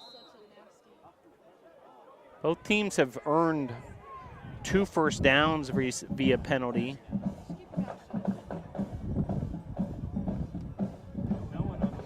Combined 10 penalties between the two teams in this opening half. 1:55 to play here, quarter number 2. Tatum will go back to work. In the backfield for the Tornadoes, and really disrupting the action, Bryce Easter, number 11. And now some extracurricular along the sideline.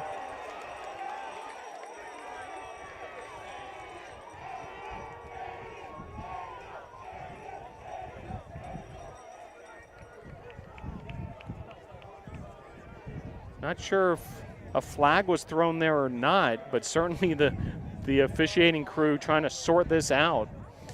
Bryce Easter, very disruptive on that last play.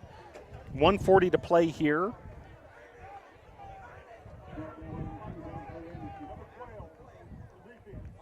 And it is indeed another penalty on the Tornadoes.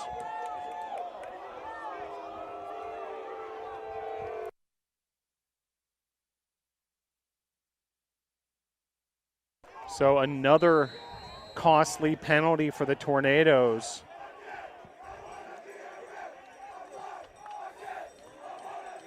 So 2 straight first downs gained by Tornado penalties, and Apprentice continues to march down the field. They have some time to still work with here. 1:40 to play here in quarter number 2. Tornadoes leading 17-14, and another flag.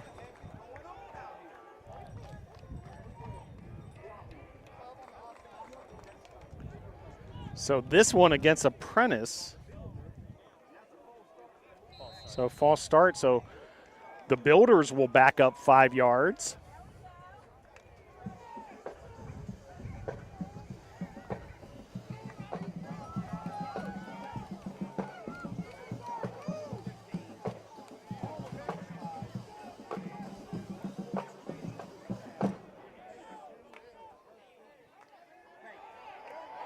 Rush right up the middle for Banks.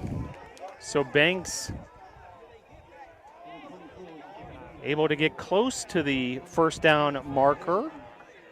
Now 1:25 to play and a whistle.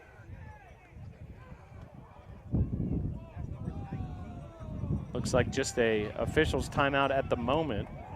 Harrison with another tackle there, but on those running plays, you hate to see the defensive backs making so many tackles. 1:22 to play here, quarter number 2. 4 wide for the Builders. Banks to the right of Tatum. Tatum.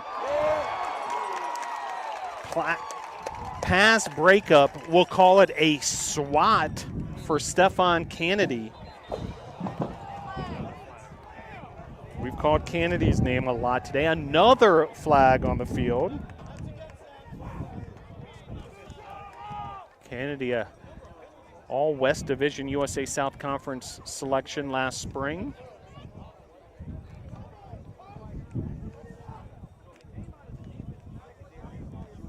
So we'll see what this call is. A lot of laundry on the Ives Lamel Family Field turf this afternoon, and we're still in the first half.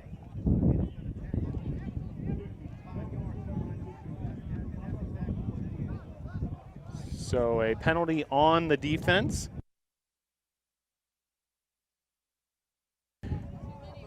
So in a legal substitution, too many men on the field penalty on the Tornadoes. So tough break there after a disruptive play on defense by Stefan Kennedy.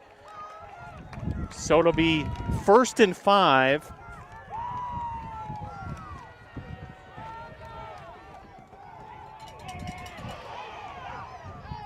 And once again, the Tornado pass rush making things very difficult on Tatum. Wyatt Langford getting into the backfield as on that last play, along with Toby Naylor.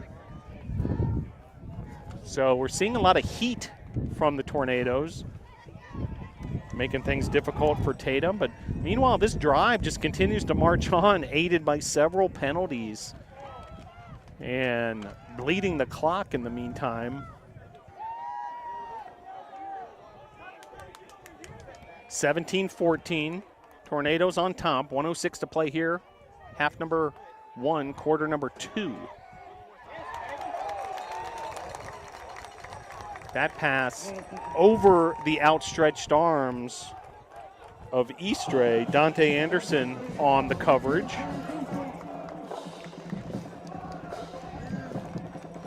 So another 3rd down. Apprentice 2 of 5 on 3rd down. They've been able to move the chain several times this quarter and this drive due to defensive penalties. See if the Tornadoes can stay disciplined on this 3rd down and get the stop. draw play up the middle. That is going to be a first down. So Tejada able to find a gap there. So a bit of a surprising play call, running the ball on 3rd and 5, but Harrison with the tackle. We've called his name a bunch. And a timeout on the field now. 56 seconds left to play. Tornadoes 17, Builders 14, quarter number 2 here at Eyes Lamel Family Field.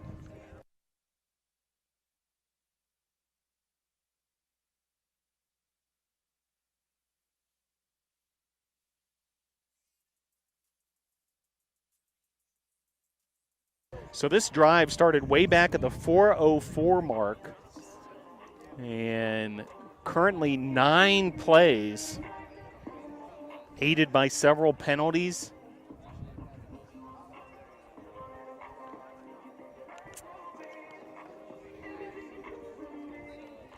As the Builders looking to either tie this game up or go ahead, currently trailing 17-14 to the home team, the Brevard College Tornadoes, playing on campus. Great atmosphere here on the campus of Brevard College as football has returned to Brevard College. Tatum in the shotgun, Tejada to his left, 3 wide receivers to the right, 1 wide receiver to the left, and that's who Tatum was trying to find, Nick Pierce.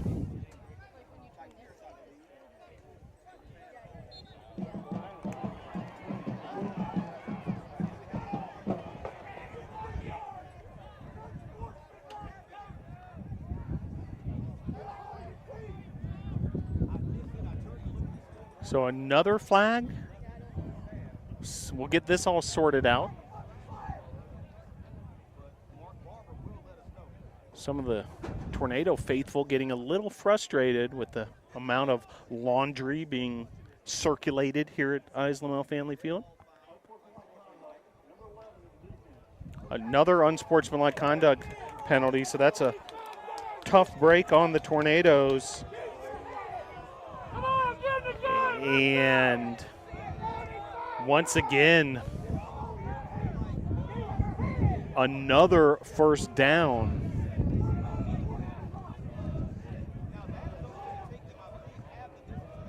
So on this drive, the Tornadoes, just their own worst enemy.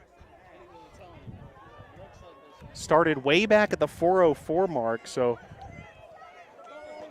Apprentice just has been controlling the action.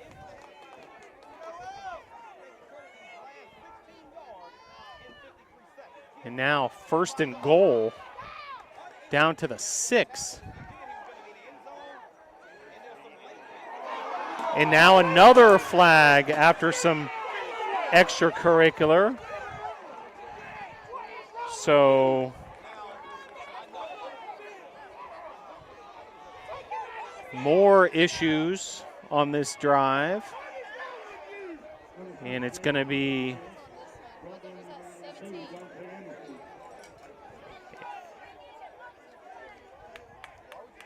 another penalty on the Tornadoes, it looks like.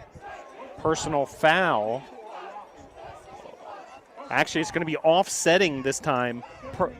Personal foul. So no change in terms of the yard line here.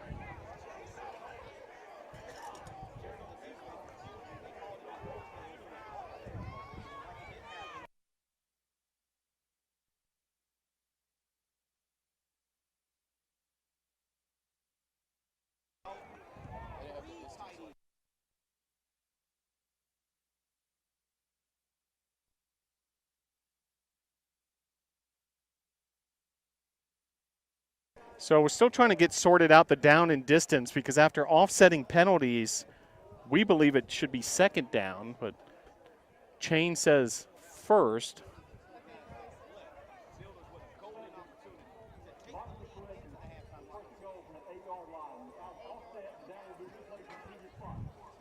So it'll be 2nd down, or actually they're going to replay the down now. So 1st and goal from the 8. So A lot of confusion here at Ives Lamel Family Field. A lot to keep sorted out from a clerical standpoint with all these penalties.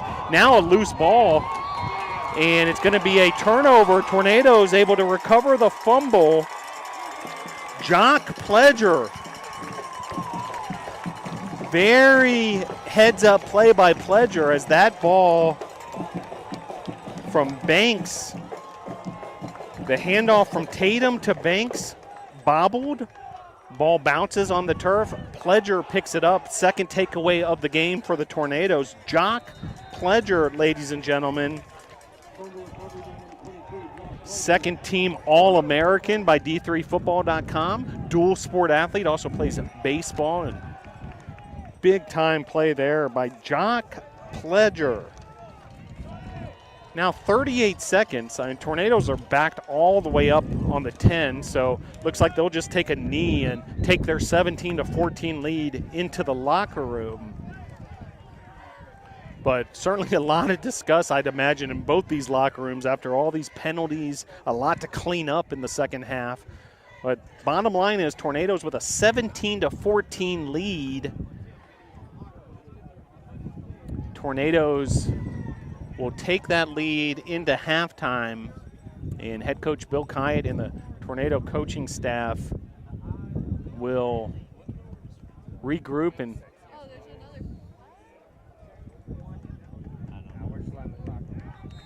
get their squad together for the second half. So Tornadoes with a 17-14 lead. Touchdown passes from Eli Carr to Brandon Norris and Zachary Orr, and then a 45-yard field goal by Stamati Damalos. Eli Carr, 11 of 14 for 138 yards, 2 touchdowns and an interception. Kirkland, the leading rusher, 4 for 21 yards. Brandon Norris, the leading receiver, 4 for 52 with 1 touchdown. Also Zachary Orr, 3 for 44 and a touchdown. So your score at halftime, Tornadoes 17, Builders 14. Glad you're able to join us here on the campus of Brevard College. Bryce. Stick with us. We'll bring you second half action shortly.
All right, and your score, Brevard 17, Apprentice 14.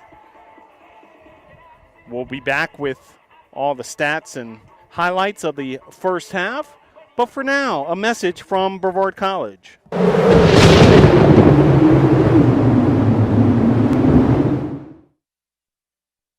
I'm definitely feeling more confident now than I was as a freshman. I've taken jumps in my academic career, and I've taken jumps in just socializing and getting out and getting to do things I've never done before. The thing that brought me to Brevard is the experiential learning. I've always been a hands-on guy. I love it here at Brevard. Over Christmas break, I was itching to come back because I love the area so much. Experiential learning here is beyond all of my expectations. It has really blown me away with projects that are fun and exciting and all the outdoor activities that we've done. My financial aid process was very smooth. My freshman year, I came in worry-free, which was amazing because it allowed me to focus on my academics and focus on finding my place here at Brevard. In Brevard, there's all kinds of things to do, whether it be go up into downtown and look at all the shops, or go up to any of the national forests and hike, camp, anything like that. And that's what I'm into, the hiking, camping, backpacking, the biking. There's a lot to do outside. It's probably one of the prettiest places on the earth. And to come to somewhere where it's such a tight-knit community, where everybody has your back, I mean, you're not going to find that anywhere else at bigger schools. I like to go hang out at the coffee shop, sit outside at the picnic tables, maybe do a little bit of homework there, and just socialize because there's always somebody that I know there. Brevard does make it easy to come here. The admission process is very simple. Scholarship day, I came and they had everything figured out for me, and I sat down with the advisor and it was super simple. I love the faculty. I love the staff. I love the experiential education. So many things speak to me. It screams my home away from home. It's just a great feeling to be on campus, which is why I've decided this is where I'm going to be, this is where I want to graduate, this is where I want my degree to come from.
Brevard College Wilderness Leadership and Experiential Education program is the most distinctive in the nation.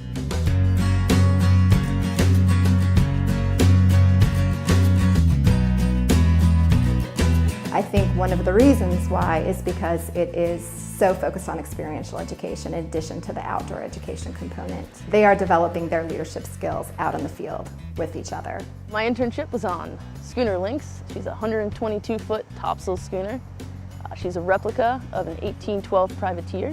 My job on Lynx this summer was a deckhand, and because of the skills that I've learned at Brevard College, such as program planning and lesson planning and different techniques to teaching to different ages and different types of people, I was promoted to the job of educator. This summer, my professor, John Buford, knew that I'd be at sea quite a bit, and he really worked with me. And when I would come into port, I would call him, he would always answer. He was really quick to respond with my emails, and not just to say, I got your email, but he would talk about what was going on and ask me questions. And it was really cool to have somebody like that to support me for the summer and really help me succeed. You should come to Brevard College in the Wilderness Leadership and Experiential Education program because you will become a leader, a strong, ethical leader. And that can be applied to any field, anywhere you go, whatever you do in your professional career. And it'll be a whole lot of fun as you learn those skills. Anybody who is interested in leadership skills and outdoor skills should definitely think about Brevard. It's an incredible place and a great place to be a part of.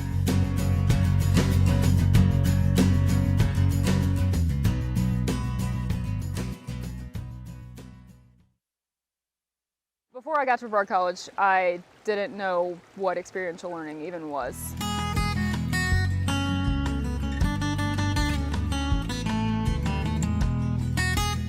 We have all the rivers, Pisgah National Forest, DuPont State Forest, just all the resources are around us. So the location is why environmental studies is so great here. With experiential learning, it's not always field-based. We do quite a few things in the lab as well, so you get opportunities to do hands-on research in the lab. But whenever possible, when you can get outdoors and see what's actually happening, it's different based on the conditions that are outdoors, and you can never predict those. So a day that it's raining and cold, you're going to see different activity levels among the animals and plants than if it's a day that's sunny and warm. The courses that I teach are all based in the outdoors. My specialty is biodiversity, so I teach a course in biodiversity, but I also teach courses that are unique to the area that are called Plants and Animals of the Southern Appalachians. Here at Brevard College, one of the things that we do really well is interact with these students who are undergraduates in a way that prepares them for graduate programs. That's what we can do at Brevard College. We can get these students who are interested in a particular area, help them find a path that is tying together their interest with what our background, the backgrounds of the professors can do, and then position that student in a way that few undergraduates can be positioned to go on to a graduate program or to go directly into the field.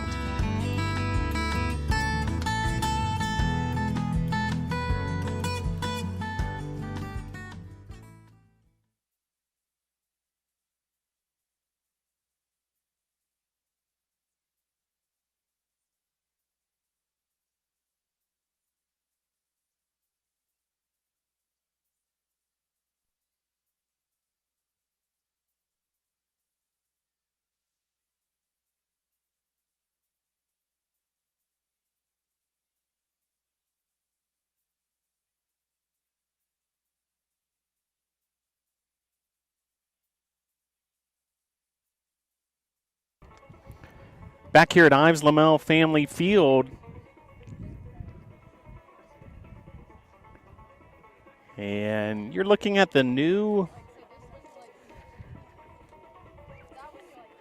Spring 2021 West Division Co-Championship banner. This was presented in a pregame ceremony by Director of Athletics Miranda Nash to the Brevard College football program. Accepting the banner were head coach Bill Kite along with BC football student athletes Jock Pledger and Toby Naylor, who, by the way, from that team became the first Division III All-Region and All-American selections for the Tornadoes. Pledger, D3Football.com second team All-American, and Naylor, first team all-region by D3Football.com. And Tornadoes last year 4-1 on the season in that abbreviated spring season and earned the USA South Conference West Division champion. And that co-championship banner will continue to fly here at Ives Lamel Family Field, and it matches a banner on the other corner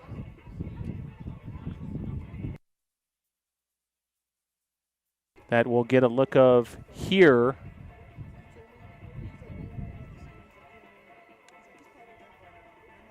And there it is. The Spring 2021 USA Southwest Division Men's Soccer Championship banner. So Tornadoes last year were officially members of the USA South for the first time, eligible for such championships. And 2 championship banners from the USA South arriving here at Ives Lamel Family Field and bookending the far sideline of this beautiful newly expanded facility at Ives Lamel Family Field. Well, the specialists are out on the field starting their warm-ups. These kickers looked good in the first half. Stamati Damalos with a career-high 45-yard field goal. Hugo Taylor, the freshman, handling kickoffs. He just blasted a kickoff for a touchback. Nick Akis was effective as the punter as well. And Damon Hewitt, part of that crew also. And talking to head coach Bill Kyatt before the contest, and he's really pleased with how so many of these specialists, including new holder and long snapper replacing veteran Brandon Whitfield, who had handled those duties for several years for the Tornadoes. And these freshmen right away were able to settle into their roles, making their debut at Shorter last week. Well, 17-14 your score, and the Tornadoes holding on to the lead here. The difference so far, that Damalos field goal. Apprentice took the early lead in this one on a 42-yard pass and catch. Tatum to Gertie, and then Tornadoes were able to tie it up later in that first quarter. Brandon Norris, a 19-yard touchdown reception from Eli Carr. That capped off an 8-play, 75-yard drive that chewed up 4 minutes and 38 seconds. After a Tornado takeaway defensively, Carr then found Zachary Orr for a 13-yard touchdown reception. That gave the Tornadoes a 14-7 lead at the end of the first quarter. Quarter number 2, Apprentice was able to get a pick 6 from Hunter, going the distance and tying this game up at 14, and then the Damalos field goal put the Tornadoes ahead 17-14. Apprentice was threatening at the end of the second quarter, a long drive aided by several Tornado penalties, but then a takeaway by the Tornado defense, opportunistic fumble recovery by Jock Pledger to end that scoring threat. Well, Apprentice making their way back onto the field, and Tornadoes still in their locker room with some final instructions from head coach Bill Kyatt and the Tornado coaching staff. Tornadoes led in first downs in this one in the first half, 12-10 in that category. Tornadoes and Apprentice both 3 of 6, 50% from third down. Neither team attempted a fourth down conversion. Total yards, Tornadoes with a 151-104 advantage, and Tornadoes averaging nearly 5 yards per play, 138 passing yards to 93 for the Builders. Rushing yards, net yards rushing, very low totals for both teams. 13 for the Tornadoes, 11 for Apprentice. There's been some sacks on both sides that have sort of compromised those numbers. Penalty is a big story. Tornadoes 9 penalties for 88 yards, 5 penalties for Apprentice. And we mentioned the turnovers, 1 for Apprentice, a pick 6 interception, and then 2 fumbles recovered by the Tornadoes defense. Individually, Eli Carr, 11 of 14 for 138 yards, 2 touchdowns and an interception. Kirkland, the leading rusher for the Tornadoes, 4 carries for 21 yards. Devontae Murray also had a couple of carries, as did Eli Carr. Mitchell Yoder with 7 carries. Brandon Norris, the leading receiver for the Tornadoes, 4 catches for 52 yards. Zachary Orr, 3 catches for 44 yards. Norris and Orr each with a touchdown. Defensively, the Tornadoes have been led by Toby Naylor. 2 tackles for loss, 4 tackles total. Naylor also with a sack along with Dante Anderson. Naylor with a forced fumble, Kennedy with a fumble recovery, and we mentioned Jack Pledger with a fumble recovery of his own as Tornadoes and Builders both back out onto the field for their final warm-ups and about to get this second half started. Well, do want to give a shout-out to the Brevard College drum line. An outstanding addition to the atmosphere here at Brevard College.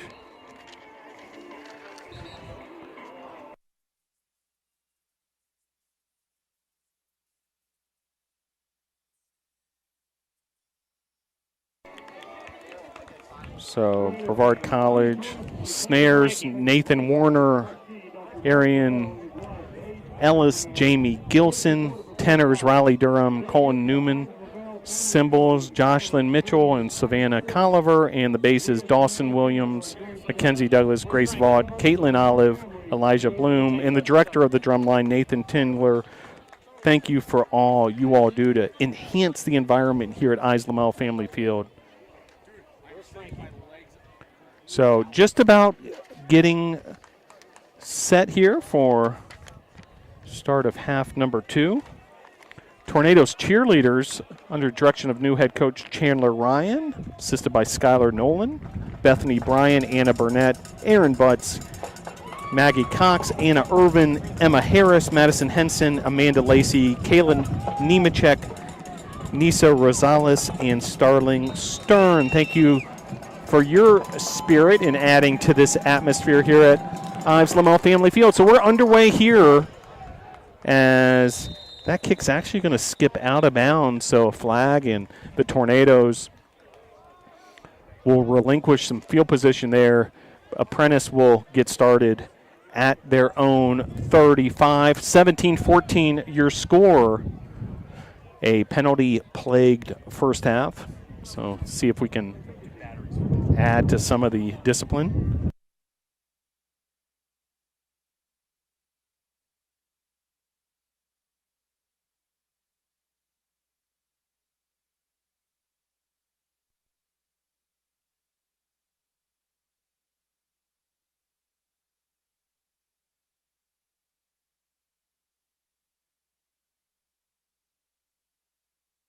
So back to action here. Tejada, the tailback, Tatum, the quarterback for Apprentice. 1st and 10 from the 35. Pass rush from the Tornadoes, and then a stop there. Wesley Ross on the tackle. Eastray with the reception. Well, Ross with the tackle. So 2nd and 8 now after the 2-yard gain.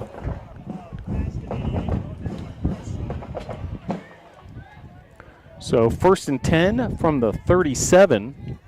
Check that, 2nd and 8 from the 37.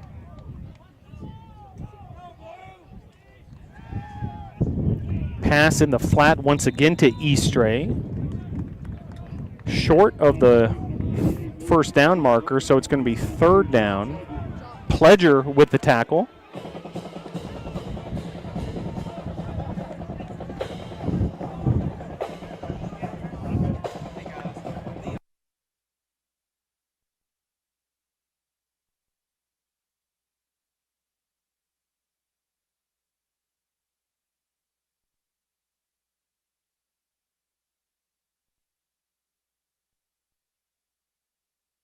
So 3rd and 4 at the 41. And a flag on the play. We'll see what this is all about.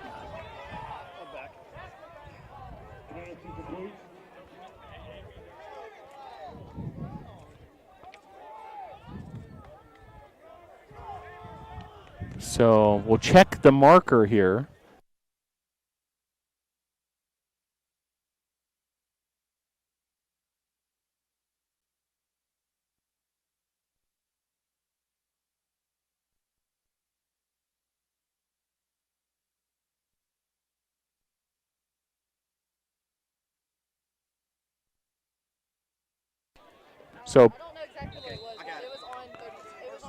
So personal foul and a first down for Apprentice. So drive stays alive for the Builders. So 1st and 10 here at the 50.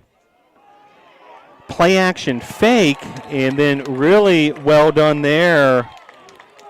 Getting into that backfield, Jerome Bass.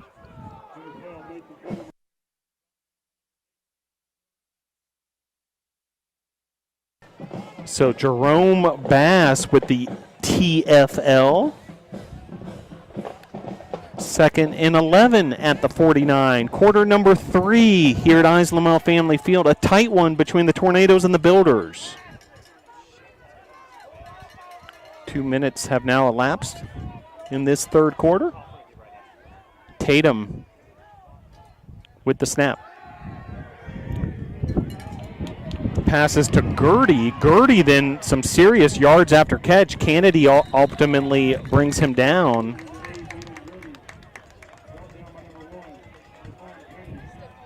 Also there, Ernest Smith II. So kind of interesting that far down the field, and Ernest Smith II making the play. Meanwhile, clock continues to tick, and this drive continues for Apprentice.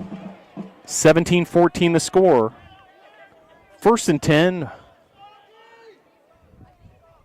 from the 34. Play action fake and pass incomplete to Eastray.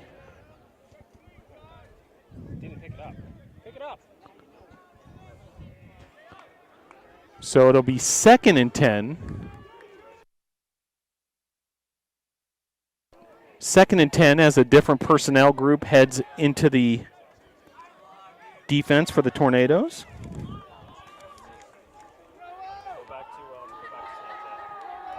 Antonio Williams Jr. amongst that group.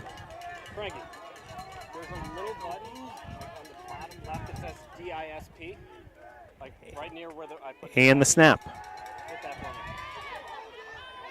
Perfect. Overthrown, trying to find Eastray in the flat. So now it'll be 3rd and 10.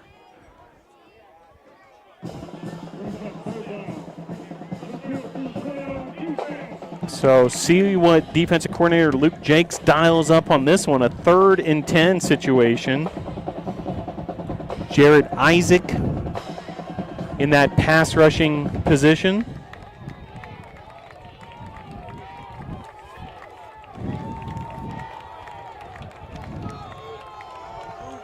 Also Lyndon Galt, number 34, you see him.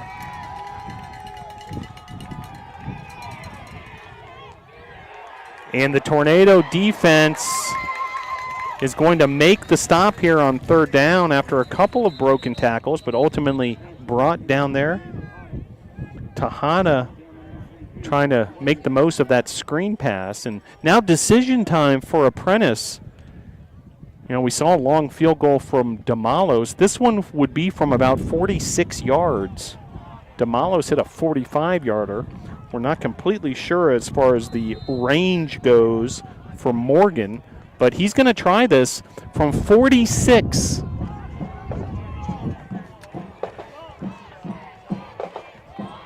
So Jeremiah Morgan from 46 yards. Kick is up. And it is good. So we've seen a 45-yarder and a 46-yarder between these two teams. Some top-notch kicking on the Division III level here, as kick is up and good. And not only good from 46, would have been good from 50 plus, the way that sailed through the goalpost. So we're all tied up at 17. 17-17 your score, 11:31 to play, quarter number 3.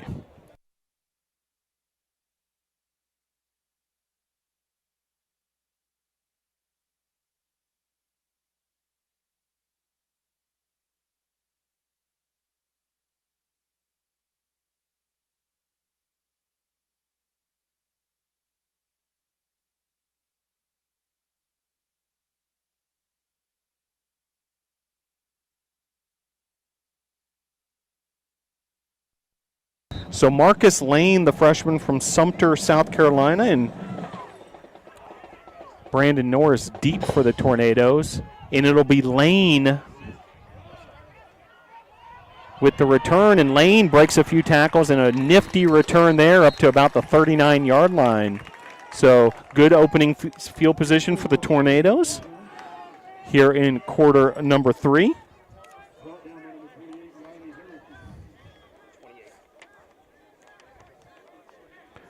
Brought down by Riley Harrison, the freshman from Culpeper, Virginia.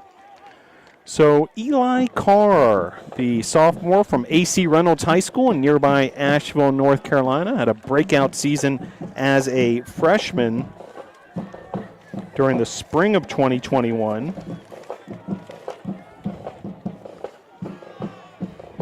Rush there right up the middle by Yoder. Maybe got a couple. Eli Carr was a 2-time USA South Conference Football Offensive Rookie of the Week in the spring of 2021.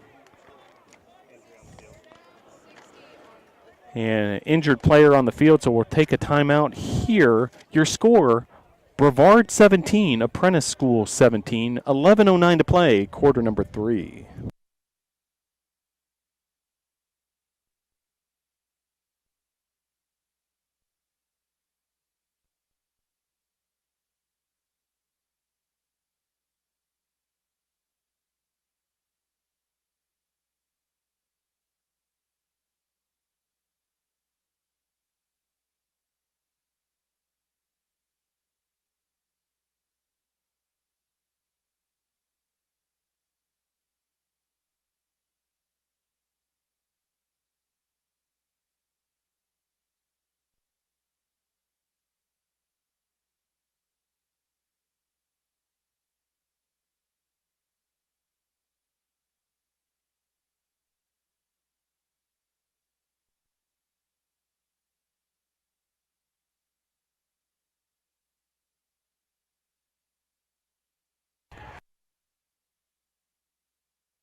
So back to action here after the injury timeout.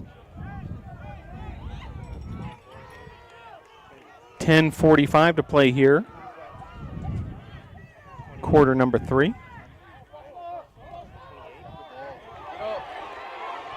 Pass there in the flat to Norris. Norris high stepping his way to a first down.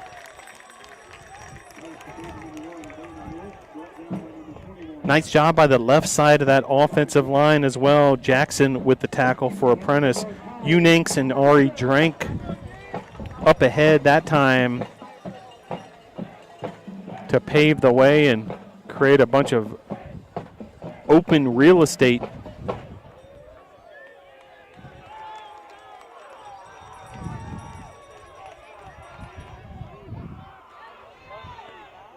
Rush there up the middle.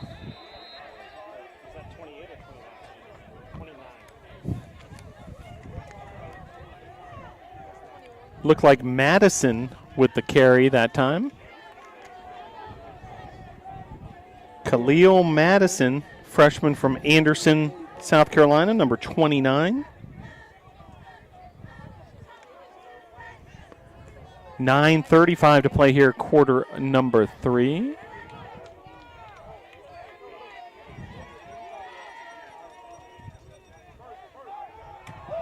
big hit there. And the Tornadoes will lose a bunch of yardage on that play.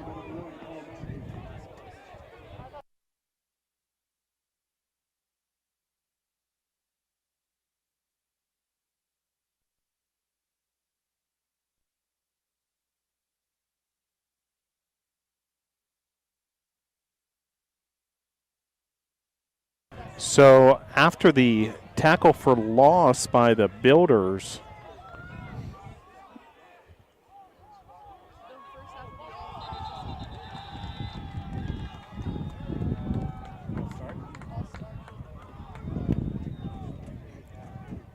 Tornadoes 3rd and long, and now it's going to be even longer after the 5-yard penalty.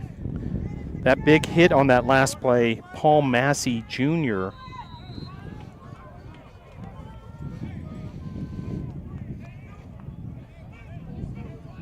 And that really changed the situation for the Tornadoes. So now it's 3rd and very long, 3rd and 24 from the Brevard 40. 8:22 to play here, quarter number 3.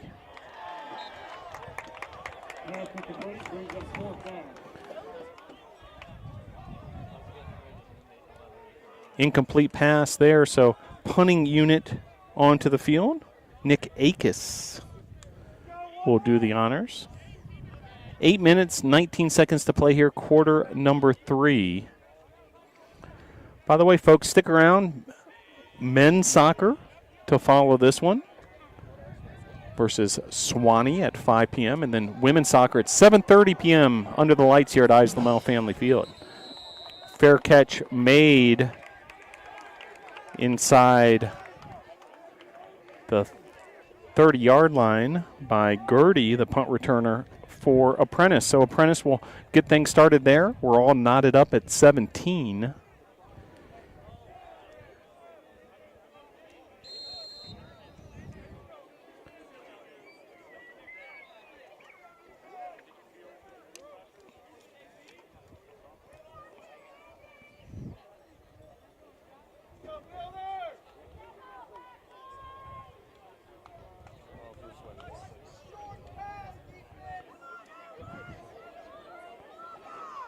So Apprentice goes back to work here.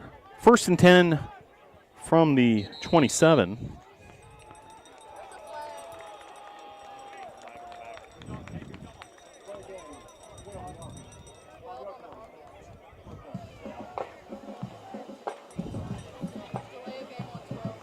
So a penalty there, delay of game on Apprentice.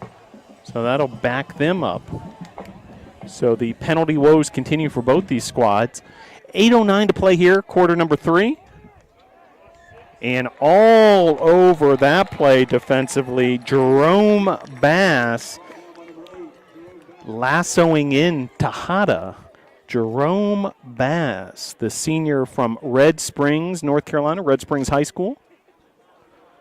Big time tackle there. Willie Manuel, the 4th on the field now, along with a lot of those regulars. Bass and Naylor, Kennedy, Jacques Pledger, Colby Yancey on the field as well. Yancey getting into that transaction there. Wesley Ross ultimately with the tackle after the catch by Gertie. So that'll bring up 3rd and 3.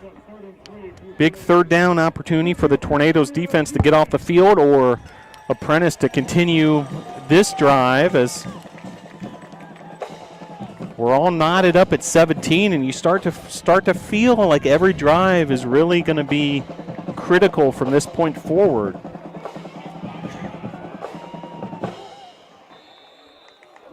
That's going to be very close to the marker. Keeper by Tatum. Bryce Easter on the tackle. So that's going to be short. So 4th and short. We have not seen a 4th down attempt so far this afternoon, and Apprentice is certainly considering the situation, but maybe cooler heads have prevailed as far as the decision making because they are on their own 36-yard line. Meanwhile, punt coverage team seems to be caught off guard for a moment. Play clock down to 6, and now a flag. So imagine that. A delay of game penalty. So the play clock wasn't at 0, but it must have been some sort of administrative delay of game of some type. So bottom line is that'll back them up. And, you know, if the fake punt might have been a consideration there at this part of the field and this situation, certainly made that much tougher now. And I think we'll see the conventional punt, although we saw a 12-yard punt in the first half. So you certainly don't want that to happen again if you're Apprentice. So we'll regroup here. The ball spotted at the 30. And Morgan, after hitting a 46-yard field goal, will put toe to leather here. Fair catch made. It's going to be good field position for the Tornadoes at the 42-yard line. Brandon Norris with the fair catch. And so Eli Carr and the Tornadoes will go back to work here. Vince Davis, number 81 on the field. He's a sophomore out of Cypress, South Carolina. Cedric Brooks, the receiver nearest, and now in motion. And now the flip to Brooks along the flat on the far side, and Brooks stumbles ahead for maybe a yard. Checking into the game now, Zachary Orr. Paul Massey, we've been calling his name all afternoon with the tackle there for Apprentice. So Zachary Orr now checking into the game.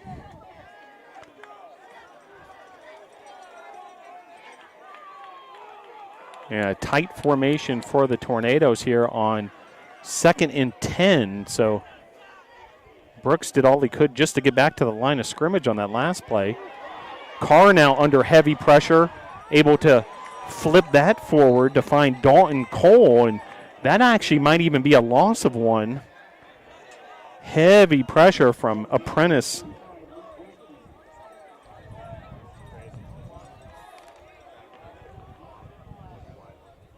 Chandler Perry.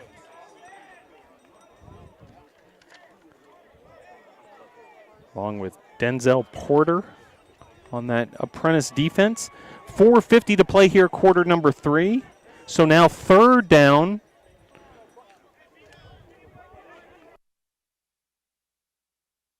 Third and 11.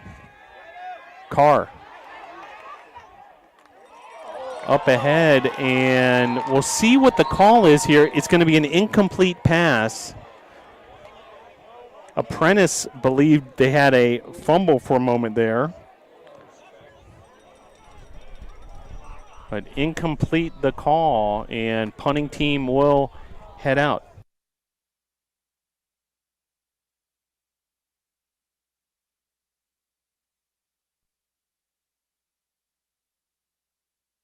So Apprentice with a big stop there, 3 and out, and now punt coming from Nick Akis. Akis gets a good foot on this, caught at the 18. Gertie with a substantial return there. And now flag on the play. It's going to be a late hit on the Tornadoes out of bounds.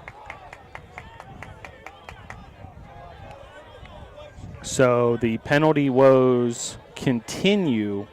And this is going to be significant because after that return, already good field position for Apprentice. We're all tied up at 17. Field position at a premium. And now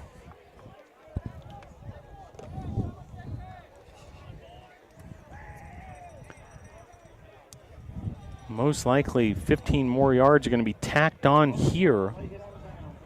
Yeah, late hit out of bounds on the NATOs. So 15 more yards, and the assignment that much tougher for the Tornado defense. So 1st and 10 at the 41 for Apprentice. So Apprentice able to start this drive in Brevard territory.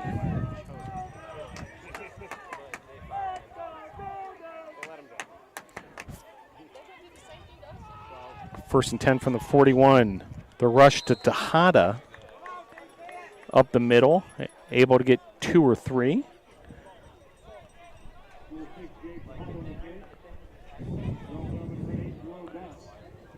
Jerome Bass, also big Damian Johnson, number 43 in the middle of that. A sophomore from Spartanburg, South Carolina.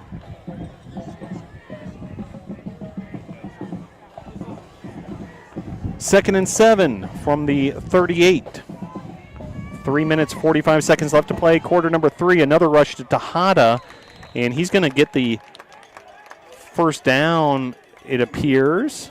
And the chains will move as Jerome Bass brought him down once again. But first down for the Builders. 3:33 to play here, third period. Score was 17-14 Tornadoes at the half. Low scoring third quarter thus far. Just the 3 points off a long field goal by Apprentice. 3:12 to play here, quarter number 3. And timeout now for the Tornadoes defense. Their first timeout of the second half. So we'll take one with them with your score. Brevard 17, Apprentice 17.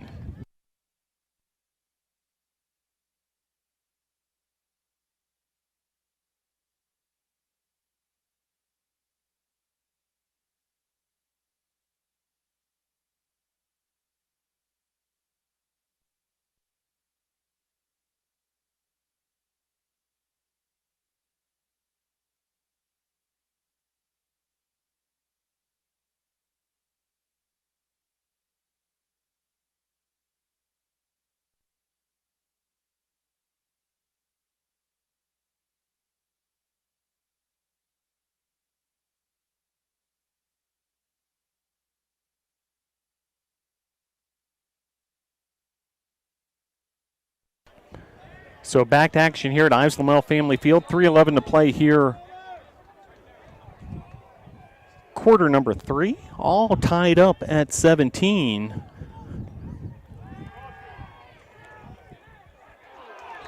That pass incomplete. Drop by Eastray.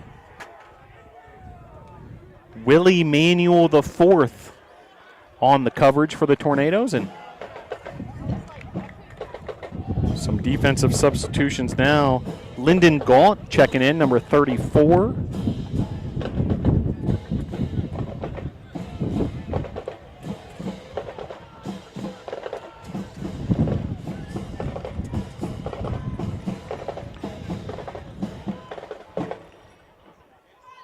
Second and 10 from the 30.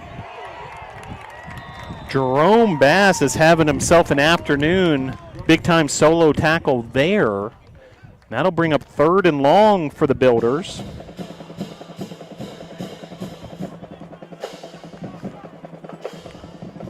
.245 and counting here in the third quarter as the drum line picks up their cadence. And see if the Tornado defense can get a stop here. 3rd and long, under center this time is Tatum. So a little bit of a different look here, double tight end formation. Tatum now rolls out to his right, lofts this forward, incomplete. And that'll bring up 4th down. So he hit from 46. Can he do it from 47? We'll see.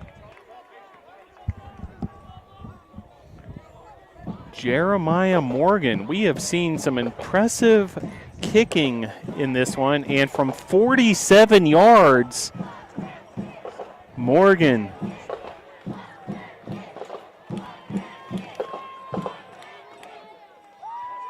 kick is up and good. So in this contest, we've seen 3 kicks 45 yards or longer. Stamati Damalos with a 45-yarder in the first half, and now Morgan hits it from 46 and 47. He's responsible for all the scoring here in the second half. And just like that, the Builders have built a 20-17 lead with 2:14 to play here, quarter number 3 at Ives Lamel Family Field.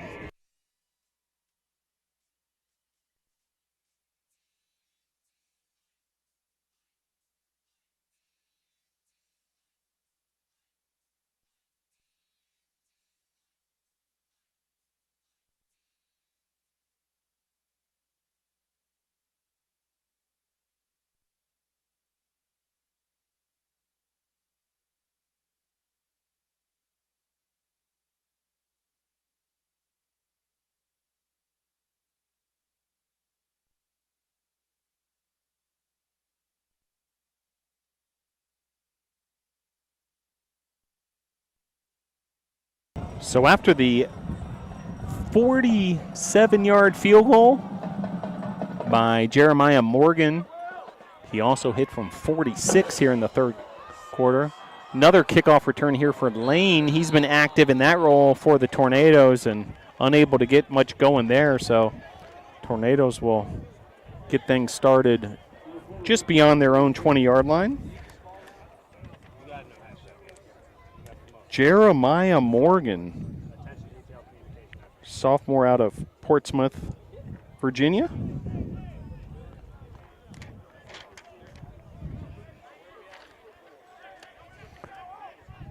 So 1st and 10 from the 22-yard line. 2:09 to play here, quarter number 3. Eli Carr will go back to work to lead the Tornado attack. Rush there from Mitchell Yoder right up the middle. Yoder is a member of the Champions Club, and this is a program that head coach Bill Kyatt and the Tornadoes coaching staff holds in high esteem, where you basically got to check every box imaginable to qualify for the Champions Club, both on and off the field. We'll tell you who this year's Champions Club members are in just a moment. It's rushed there by Yoder, stopped by Apprentice, and that'll bring up a third down situation. So Yoder, Aaron Bennett, Luis Alvarez, Reese Rubio, Luke Dodson, Chasen Lowry, and Jordy Wilkinson. Jordy, by the way, a 2-time member of the Champions Club. Just the second time that's happened in school history. The other, currently a member of the coaching staff, Josh Romero, a 2-time Champions Club member. 1:02 to play here, quarter number 3. And a key third down here for the Tornadoes. Carr finding Brooks, and well covered there by Paul Massey Jr.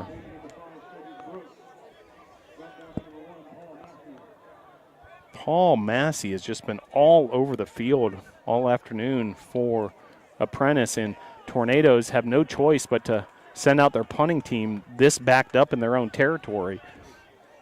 So Nick Akis will do the honors. Akis, the freshman from Rock Hill, South Carolina, Northwestern High School.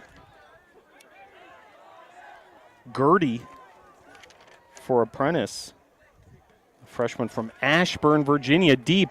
Akis gets a good piece of this punt, backing up Akis. Fair catch inside the 30. So, bit of a chess match at the moment. Battle of field position. And we'll see what the Tornado defense can do on this next possession here, as Jerome Bass and Wyatt Langford, Stefan Kennedy, Toby Naylor, Bryce Easter, Ernest Smith II in that front seven.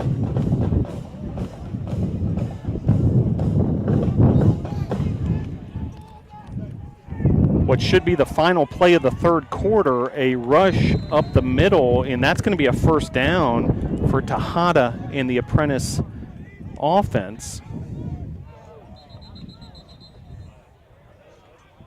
And actually with 1.9 on the clock, so it won't be the last play of the quarter, at least momentarily here. Injury on the field. Toby Naylor on the tackle there on the Tejada carry. Tejada, that was his 7th carry. Great to see members of all sorts of coaching staffs here in attendance, including head softball coach Bree Sharon and assistant coach for Brevard College baseball, Rob Julian, celebrating a birthday this weekend.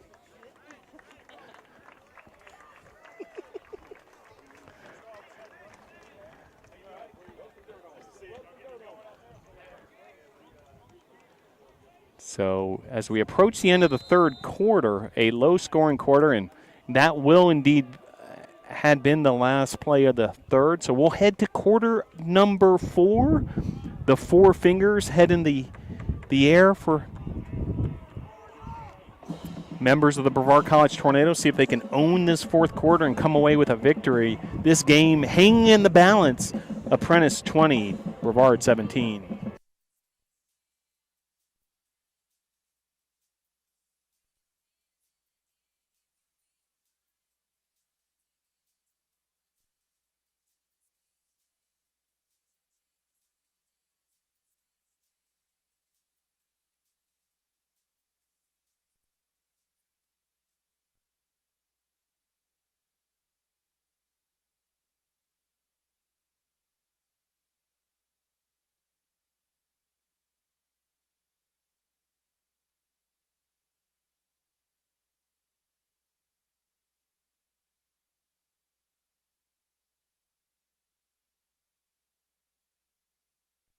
Back to action here, fourth quarter. Teams switch directions, and first and 10 for Apprentice. And rush up the middle, it's Banks. So that third quarter, very low scoring. Just the 2 field goals by Apprentice, which has given the Builders the 20-17 lead. First downs now, Apprentice with a 14-13 advantage. And total yards, Apprentice now edging the Tornadoes 165-163. Rush there is going to create a third and short situation as Bass brought down Banks.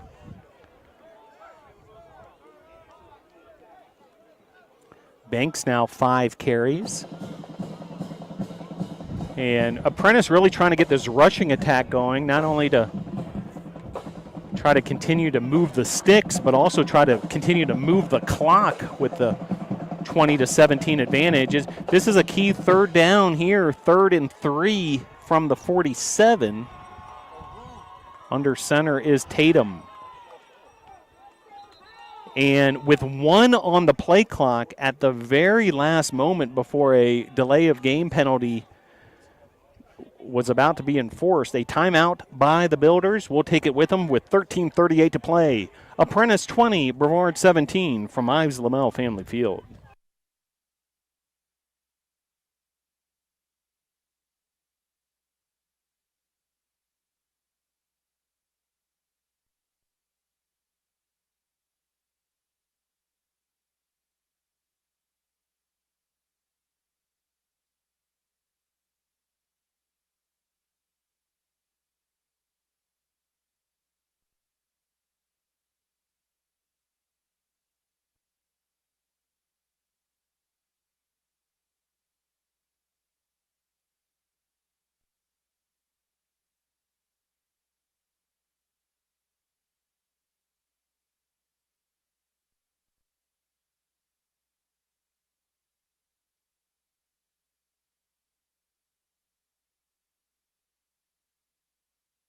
3rd and 3 from the 47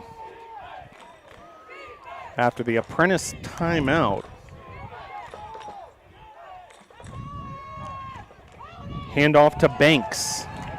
And that's going to be stopped short of the first down. Damian Johnson plugging up that hole, the sophomore from Spartanburg. And you wonder whether going forward on 4th down may have crossed Apprentice's mind. But, of course, with the lead, the safer play, and certainly the conventional wisdom would be to punt the ball away here. And Jeremiah Morgan, who has hit 2 long field goals, able to scoop up a poor snap there and then bust off a beautiful punt. Fair caught there at the 6-yard line by Norris. We have seen some just phenomenal kicking all the way around in this one. And Morgan, coming off those 2 long field goals, just a brilliant job. That snap was in the turf, and he caught it on the 1 hop and then got off just a beauty of a punt down to inside the 10. So 1st and 10. And a lot of work to do here for Eli Carr and the NATOs.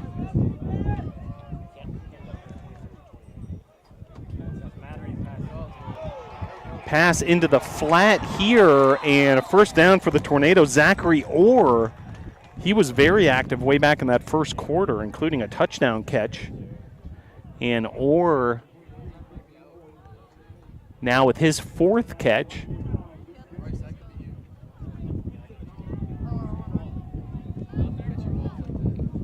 Driven out of bounds there, so it's going to be 2nd and we'll call it 7. Or now 4 catches, 48 yards, and a touchdown. Carr back to pass. Trying to find Orr once again. Incomplete. So now 3rd down, so once again the Tornadoes looking for a conversion. 4 of 11 in this contest on 3rd downs. 12-13 to play here. Quarter number 4. Eli Carr breaks the huddle, and Carr 16 of 21, 156, 2 touchdowns and an interception. And he will take the snap from the shotgun. Pass there, and in and out of the hands of Cedric Brooks. Good job defensively by Jashawn Jackson. Jackson really got a hand up there into Brooks's grasp to knock that ball away. Brooks had a big game in the Tornadoes opener versus Shorter. 155 yards on 9 receptions, a career day, but that time unable to pull down that Carr offering, and Tornadoes forced to punt a 3-and-out deep in their own territory. And punt by Akis, and it's going to be downed inside the 40, so a short field now to work with.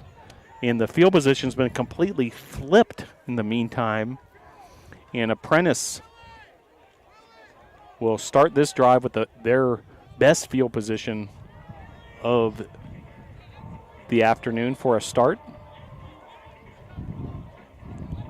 So it'll be 1st and 10 from the 37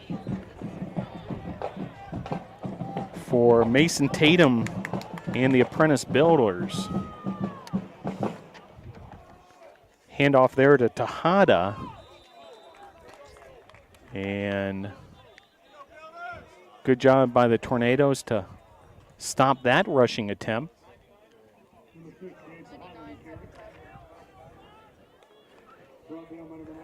Ernest Smith II sophomore from Barnwell, South Carolina, with the tackle. 2nd and 9 from the 36.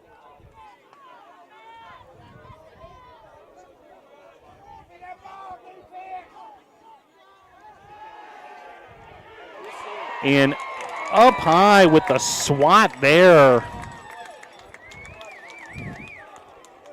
Bryce Easter making an impact on that play and forcing a 3rd down situation. So just what the doctor ordered on those first 2 plays by the Tornado defense. See if they can get the stop here on 3rd down.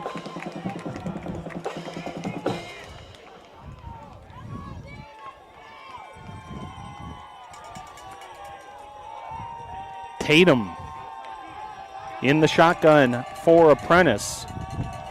5 on the play clock. Tatum drops back. Pressured, rolling out to his left. And shoved out of bounds. Going to be short of the 1st down. Bass and also Naylor there on the scene. And an injured player in the Tornadoes bench area, so we'll have a stoppage here. 11-12 to play here. But looks like the Tornadoes got the stop they needed there on 3rd down. Now, meanwhile, field position-wise, we're at the 31-yard line. So he made it from 46. He made it from 47. Can he make it from 48? We'll see if indeed Apprentice tries another field goal attempt. It is 4th down, and it looks like actually the offense is back on the field to see if they can get a 4th down conversion here. Perhaps try to just draw the Tornadoes off sides. Tatum under center. And they will go for it on 4th down. And that's picked off and then dropped. But the stop and the turnover on downs.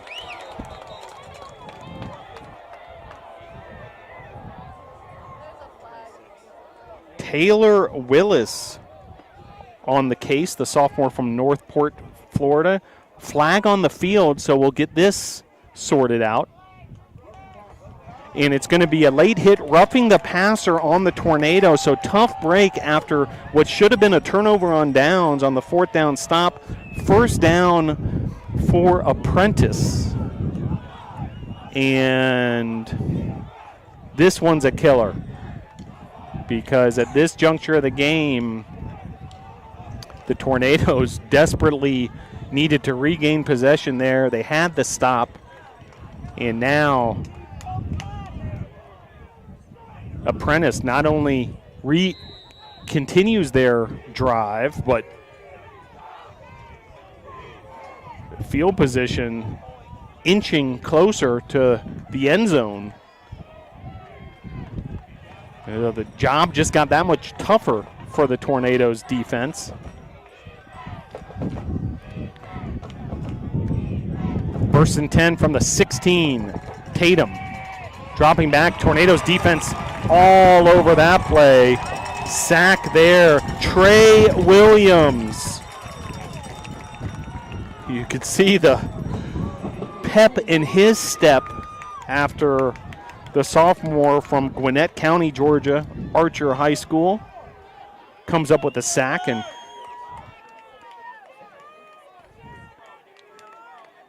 Tornadoes needed that one to try to seize back some of this momentum, but also push Apprentice back.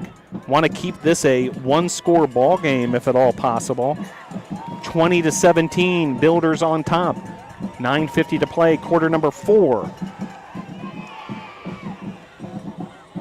Pass there to Gertie in the flat, and then out of bounds. It's kind of interesting how suddenly Apprentice has gone to the air more here. Pledger on the case there defensively, the second team D3 All-American.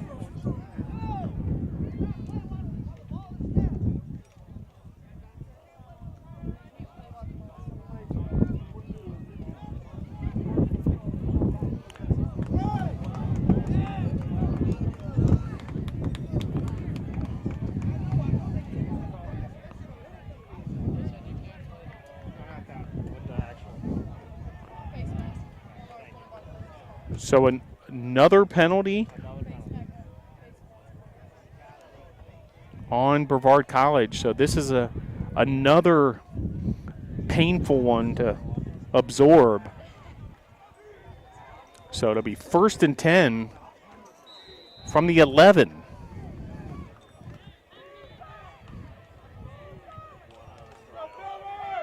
.9:35 to play here, quarter number 4. Seems like Apprentice has had the ball an eternity on this drive.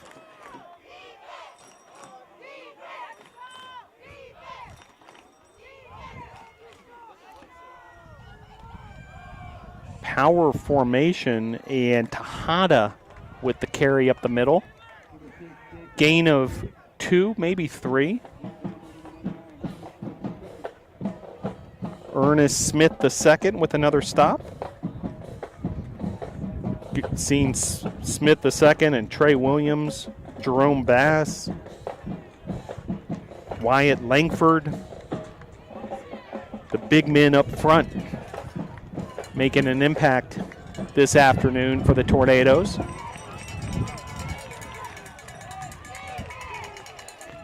Apprentice going to the milking of the clock, but almost too casual there, trying to milk the clock, and play clock was running down to 0 and forced to call a timeout before the delay of game penalty.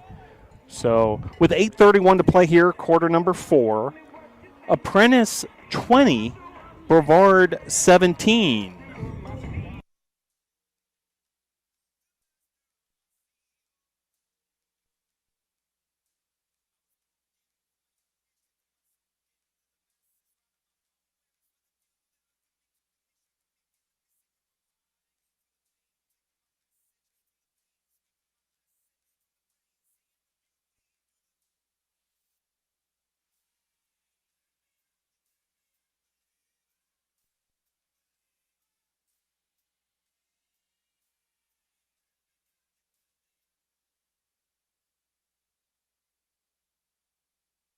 Back to action here. Apprentice 20, Brevard 17, 8:31 to play here, quarter number 4.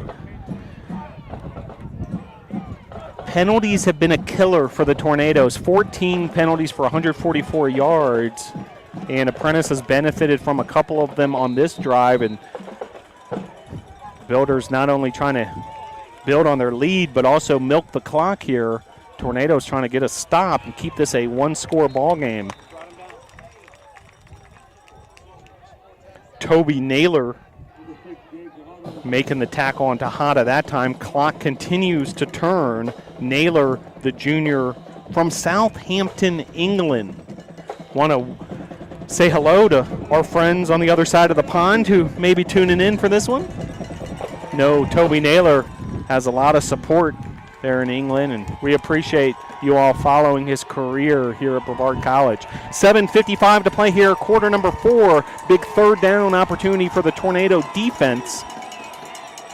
Tatum back to pass, looking end zone, and that's going to be a touchdown for the Builders. And Eastray with the catch. Eastray with, or check that, Corpus actually, 89. So Ricardo Corpus with the go-ahead touchdown to put the Builders up now 2 scores. So making the job that much tougher now for the Tornadoes to have to come from behind. So Morgan, after blasting 2 long field goals, dangerously close of missing that extra point, hitting the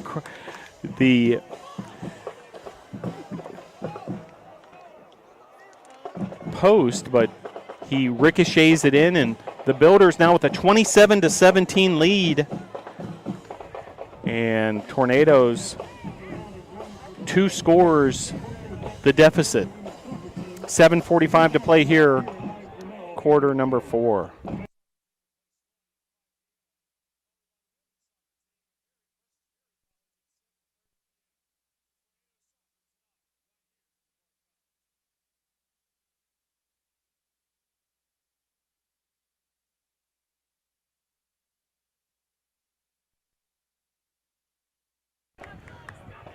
7:44 to play here. Quarter number 4, Builders 27, Tornadoes 17. It's been all Builders here in the second half, outscoring the Tornadoes 13-0 in the second half. See if the Tornadoes can respond here. Here's Lane. And good kickoff coverage there for Apprentice. You can kind of feel the energy from the Apprentice side.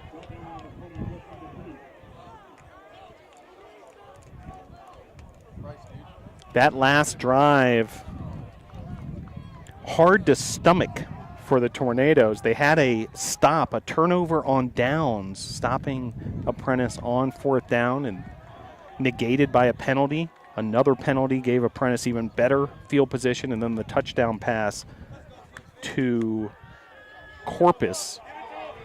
As deep shot here, trying to find Dalton Cole.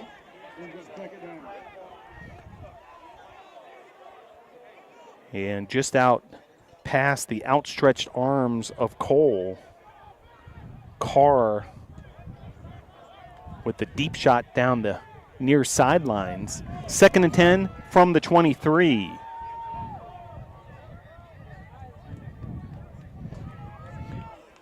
Yoder to the left of Carr. Montrell Stinson, receiver on the near sidelines.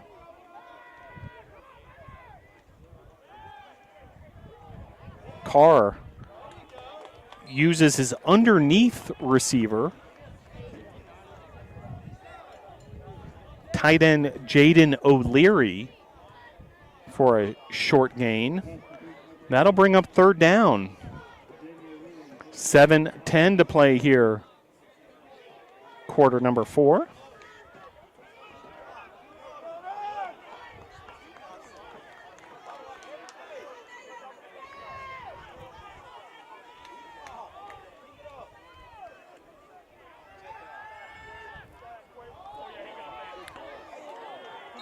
There was an opening there for Cedric Brooks along the near sidelines for a moment. Carr unable to connect with Brooks. And the punt unit will head back to the playing field. .650 to play. Quarter number 4. Time is not the Tornadoes' ally at the moment, as Apprentice is going to regain possession here after that stop, and they're going to have decent field position as well at the 44-yard line. Gertie with the fair catch. 6:45 to play here, quarter number 4. And the Tornadoes' defense, feel like it's on their shoulders at the moment. Need a stop, even better, a 3-and-out here, and give the offense another opportunity. Meanwhile, Mason Tatum, sophomore, once again under center.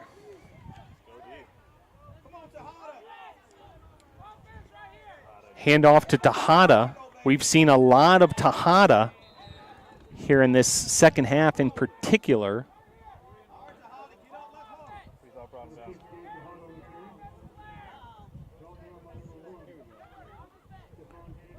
Stephon Kennedy with the tackle. Tejada, that's his 11th carry in the contest.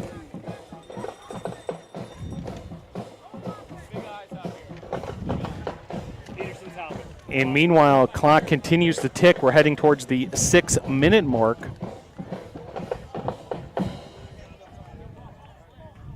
Tejada, once again, the tailback. We'll see if we get another helping of him. And indeed, that's the case. So he tries to wiggle his way forward, gets 2 more yards. Injured player on the field, so we'll get a stoppage at the 5:53 mark here at the 4th quarter.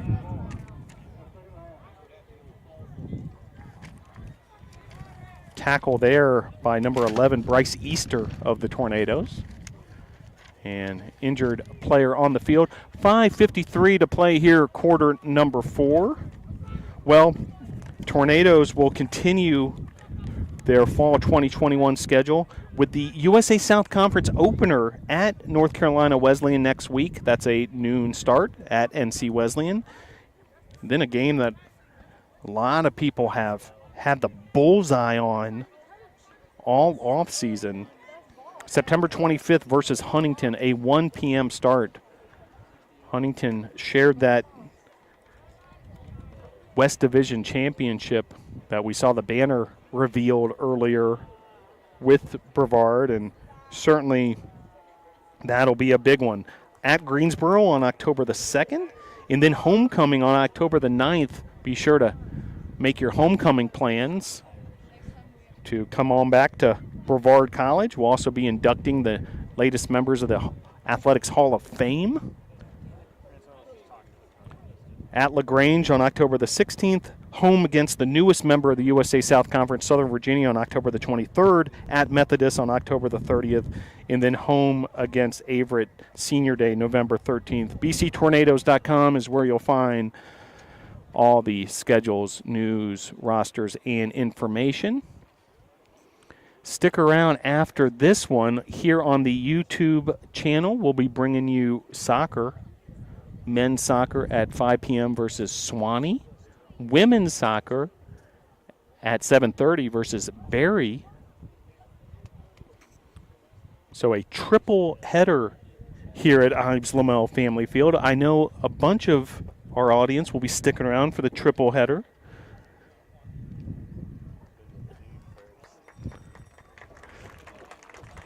Nice round of applause there. Toby Naylor heading off the field, so hopefully all is well with Mr. Toby Naylor. So after the injury timeout, we'll have a third down situation here. Critical moment in this one if the Tornadoes want to come from behind, down 10 points. Need a stop. 3rd and 5 from the 49 of Apprentice. Tatum in the shotgun. He takes the snap, and he's going to get the first down there. Gain of 7. Finding Corpus. Corpus is who Tatum had connected with for that touchdown to put the Builders up by 10. And the chains move, and the clock continues to run.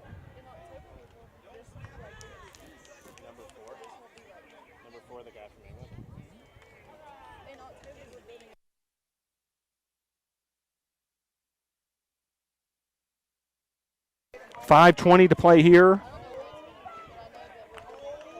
1st and 10 from the 44. Handoff to Tejada. And gain of 2 or 3. But Apprentice clearly trying to milk the clock here.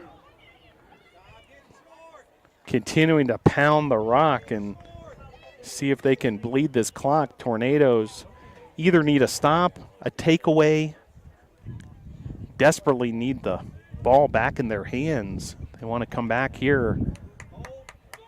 Down 27-17 to the visitors from Virginia. 4:35 to play here, quarter number 4. Tatum takes the snap, hands it off to Tejada. Tornadoes in the backfield. Nice job on the run defense that time. Wyatt Langford, the first man there. Langford, the junior from Shelby, North Carolina. 4:22 to play. Quarter number 4, and a timeout on the field. Apprentice 27, Brevard 17.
3rd and 7 from the 42. Apprentice 27, Brevard 17 here in the fourth quarter. Tornadoes desperately need to get this defense off the field and get the ball back into the offense's hands if they want to stage a comeback.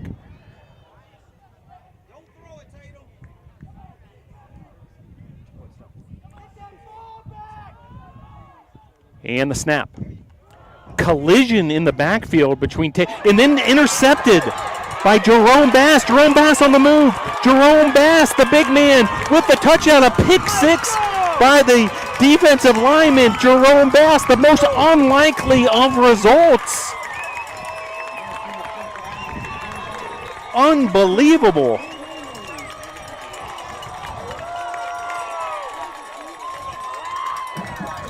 Jerome Bass, the senior from Red Springs, North Carolina. It was a bit of a broken play, some confusion there on Apprentice's side, and Tatum put the ball in the air trying to find Tejada after a collision with Tejada, it seemed. Bass comes up with it and goes all the way. And Damalos now with the extra point to cut the deficit to 3. So just what the doctor ordered, just as things were starting to become so dire for the Tornadoes. A pick six by Jerome Bass. And we have a ball game, folks. Apprentice 27, Brevard 24. A 63-yard interception return by the big man, Jerome Bass. Always fun when you see a defensive lineman with a pick six and 63 yards. Tornadoes now trailing 27-24, and that has ignited the Tornado bench, the Tornado student section. The audience here at Ives Lamel Family Field suddenly feeling energized after Apprentice felt like they were bleeding out the clock, starting to use Tejada to run the ball and keep that clock moving, and just what the doctor ordered, a takeaway and onside kick attempt, but whistles all over the place. So the Tornadoes trying to catch Apprentice sleeping a little bit with an onside kick.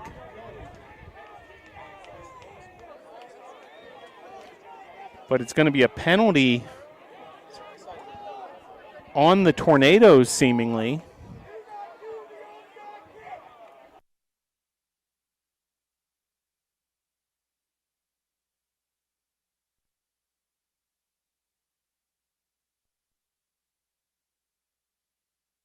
So back it up 5 more yards. False start on the onside kick. So Tornadoes a little bit too much of a head start there on the onside kick attempt. So you got to think the Tornadoes and Hugo Taylor are just going to kick this one as deep as they can after they tried to catch Apprentice off guard. And Taylor has been excellent all game long, and a touchback, exactly what the doctor ordered, from 5 yards back further than usual. So Taylor sent that 70 yards there on the kickoff. Injured player on the field. 4:09 to play here, quarter number 4. So we'll take a break as we attend to this injury. Once again, Apprentice 27, Brevard 24. Fourth quarter, going to be a good one coming down the stretch.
4:09 to play here. And after the touchback rush here to Tejada, and the Tornado defense energized after that Bass pick six. And a big stop there. Ernest Smith II plugging up that hole. 3:50 to play and counting. So Tornadoes need another stop here, still down 3 points. And Apprentice doing their best to milk the clock.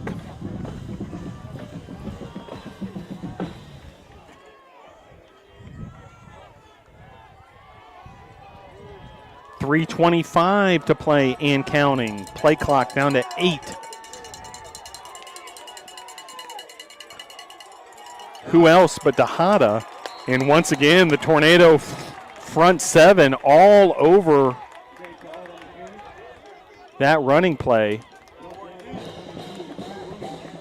Trey Williams getting it done that time around.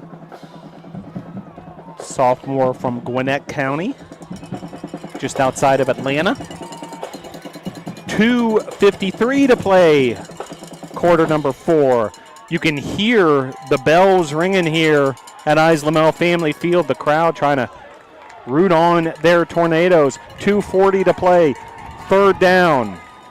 Another running play on 3rd and long, and that's going to be short of the marker. So 3 and out, just what the doctor ordered for the Tornadoes.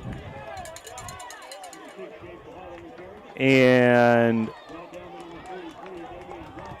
that'll bring up 4th down. Damian Johnson with the stop that time. Sophomore from Spartanburg. 2:10 to play. Clock continues to tick. Now heading under the 2-minute mark. Deep for the Tornadoes. Brandon Norris. The punt here from Morgan. Norris, fair catch. So the Tornadoes will take over at their 38-yard line as a little bit of extracurricular there on special teams. And now the Tornadoes, obviously the critical drive of the game. Down 3 points, 1 minute 50 seconds on the clock.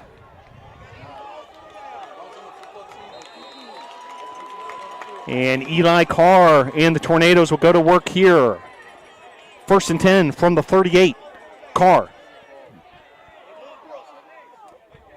finds Cedric Brooks for a short gain. Brooks actually was inbounds the whole time, so clock continues to run. So 1 yard, but clock certainly not your friend as it continues to tick down. Now 1 minute 30 seconds to play.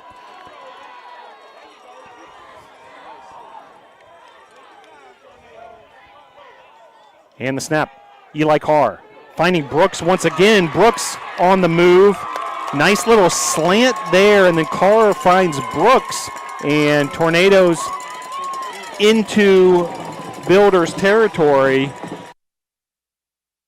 Tornadoes out of timeouts, so making this task that much more difficult. 1:15 to play. Carr spikes it to stop the clock. So it's going to be 2nd and 10.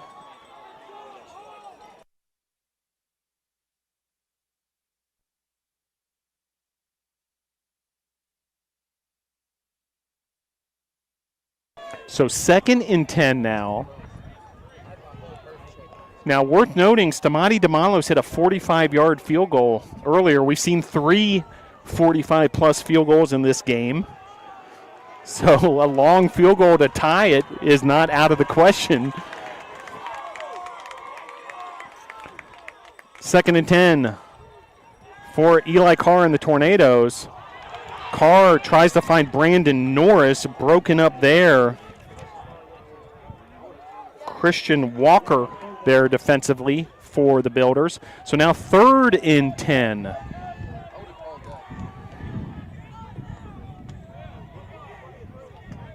Becoming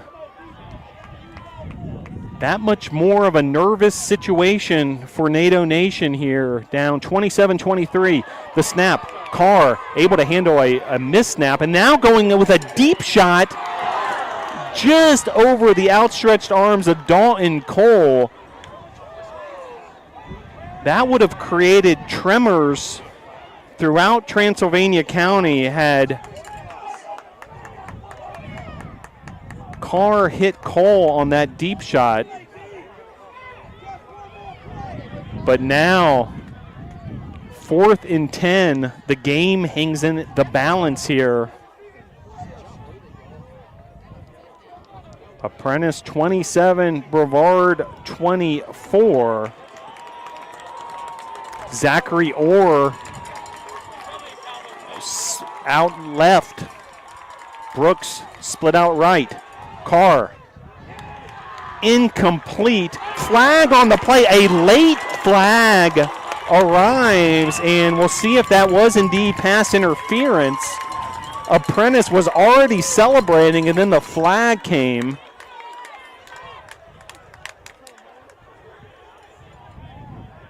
So we'll see what the infraction was.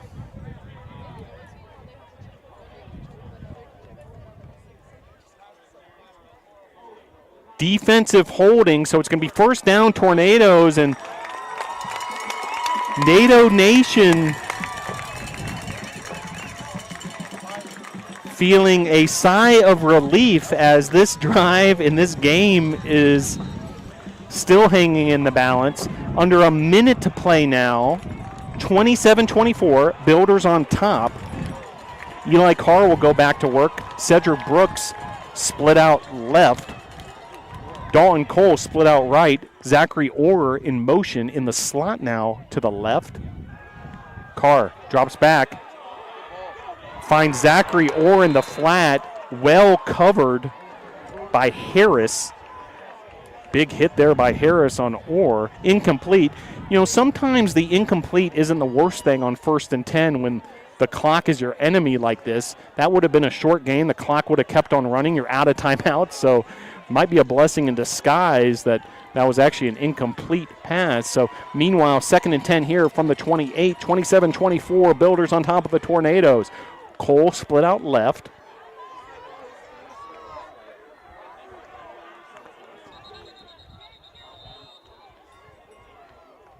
And a timeout, Builders, to get organized defensively. It was a different look there from the Tornadoes also. They had Jaden O'Leary split out as a wide receiver to the right, and Apprentice might have been confused for a minute there defensively, so they called the timeout. Meanwhile, Apprentice leading the Tornadoes 27-24, 55 seconds. Hold on to your seats, NATO Nation.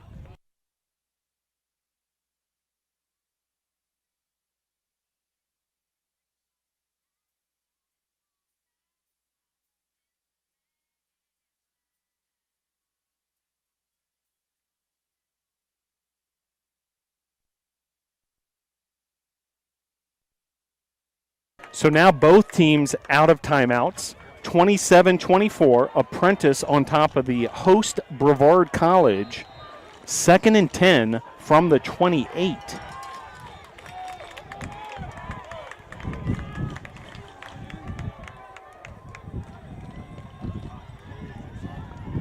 Eli Carr takes the snap, finds Jaden O'Leary, and O'Leary ruled his knee was down. Apprentice thought they had come up with a fumble, but the ruling clearly that O'Leary's knee was down. Meanwhile, clock is going to keep on running here as soon as the ball is spotted. Now actually the referee calls a timeout. I think the officials just want to make sure they've got everything straight on their end. Meanwhile, Apprentice holding on to a 3-point lead, but the Tornadoes continuing to gain ground here. 3rd down coming up.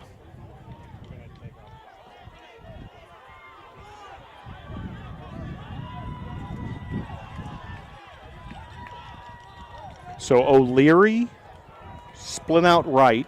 Brooks In the slot here on the near sideline, Cole and Norris split out left. In the backfield next to Carr, Mitchell Yoder. So those will be the targets for Eli Carr, the sophomore from Asheville. And certainly that offensive line needs to continue to give Carr time. Norman, Parker, Bullard, Drake, and Unangst. 40 seconds to play here. Carr drops back. Was looking for O'Leary once again. Off the hands of O'Leary. Now decision time. It would be another long field goal. Damalos hit from 45 yards. 41 yards this will be from, as Damalos hit from 45 earlier, a career long. Now trying to tie this game with a 41-yarder. And the snap. Kick is up and good. Stamati Damalos, ladies and gentlemen, has tied this game up at 27. And the crowd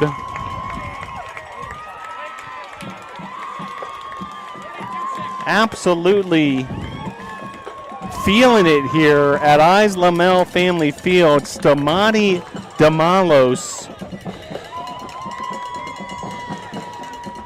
hit from 45 and now from 41. And the kicking that we have seen in this contest, nothing short of extraordinary.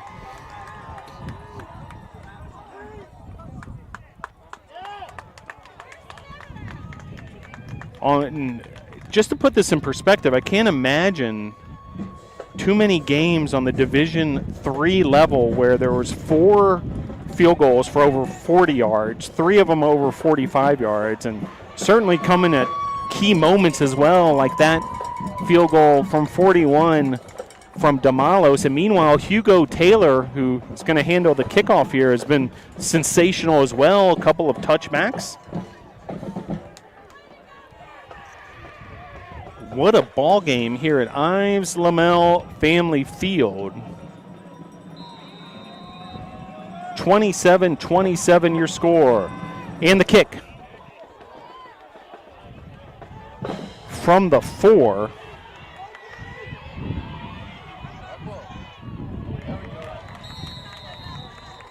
And Lawrence Reed with the kick return. So 26 seconds out of timeouts. And Apprentice with the ball after the Willie Manuel IV tackle on kickoff coverage. So Tornadoes, you can tell, kind of already starting to position themselves in a bit of a prevent defense. The one thing you don't want to do, give up a big play here. But Apprentice out of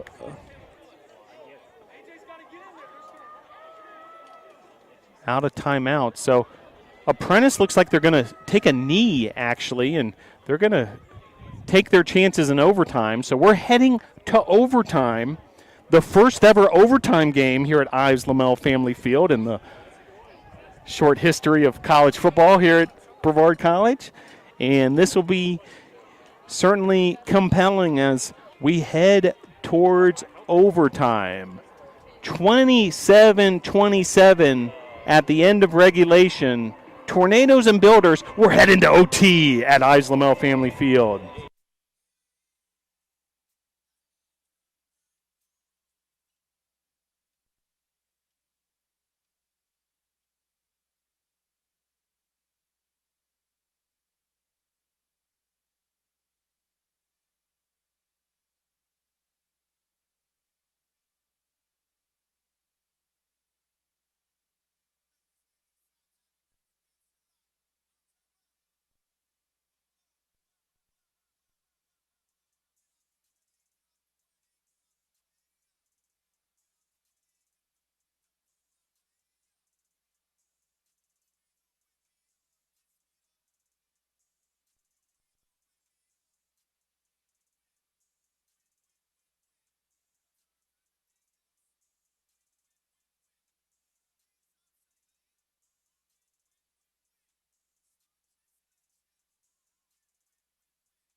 So we're heading to overtime here at Ives Lamel Family Field.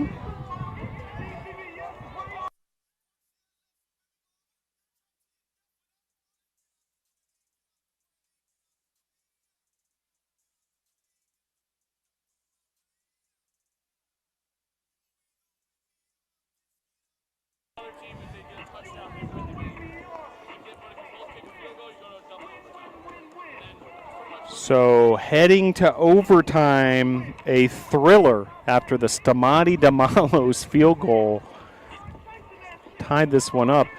Now Dalton Cole will represent the Tornadoes for this coin toss.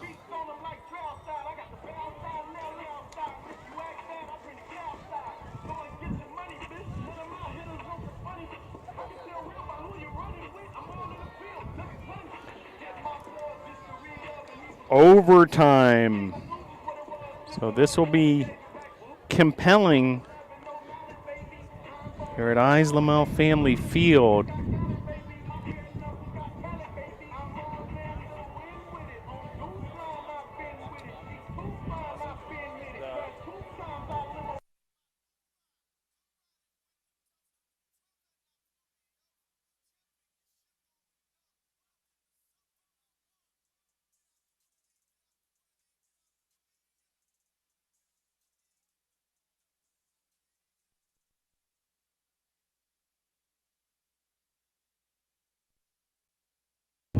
So following the coin toss, NCAA football overtime rules in effect, and Apprentice will start with the football, have the first crack at it here. Tornadoes on defense. So from the 25-yard line, Apprentice will line up.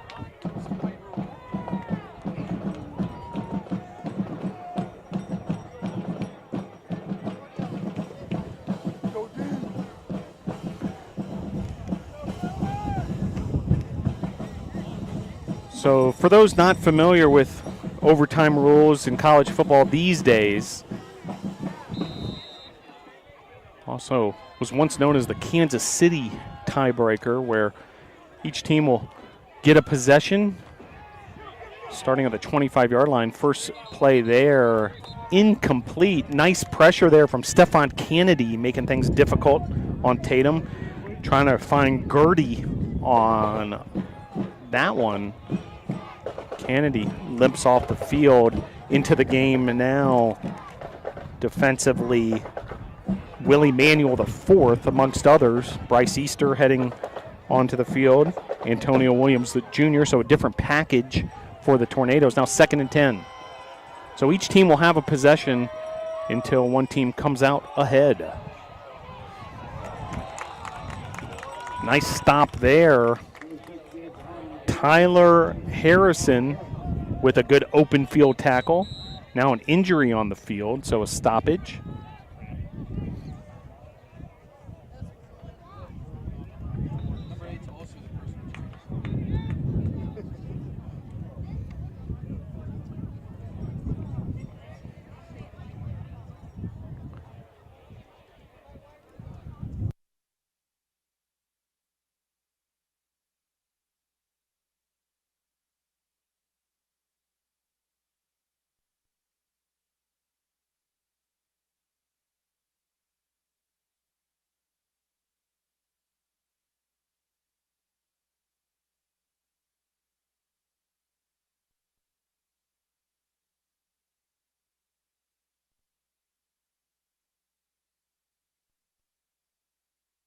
So the Apprentice possession will continue.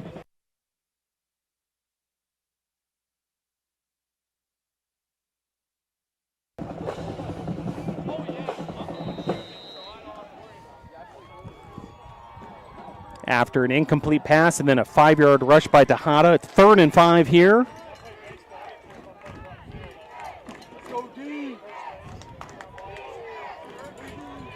Conventional wisdom says it's smarter to start a overtime on defense because you know what you have to deal with on your offensive possession. We'll see what the Tornadoes will have to do when they get the ball back. Meanwhile, a pass up the middle and a touchdown scored Corpus, who scored the last one as well. So second touchdown grab for Corchus. And Corpus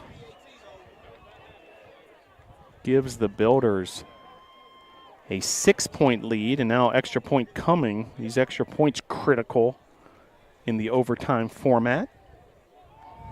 Jeremiah Morgan, who's had just a whale of a game. 2 long field goals. Now with the extra point up and good. So the Builders able to strike first in overtime. A 7-point lead, and so now the Tornadoes have to score a touchdown in order to keep this contest alive. So they will now line up. Eli Carr and the Tornado offense, trailing 34-27.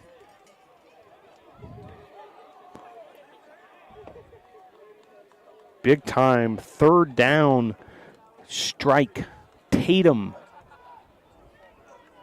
to Ricardo Corpus, 20-yard touchdown. Tornadoes trailed by 10 in this one. A pick 6 by Jerome Bass, and then a field goal by Stamati Damalos. Now underway here in overtime. Need a touchdown to match the Builders. Deshante Kirkland, haven't seen him in a few, and carry there by Kirkland. So interesting to see the Tornadoes go to the ground game. Certainly coming from behind, they were throwing the ball so many times to try to work their way back, and there's Harris on the tackle there. 2nd and 4 for the Tornadoes at the 19-yard line.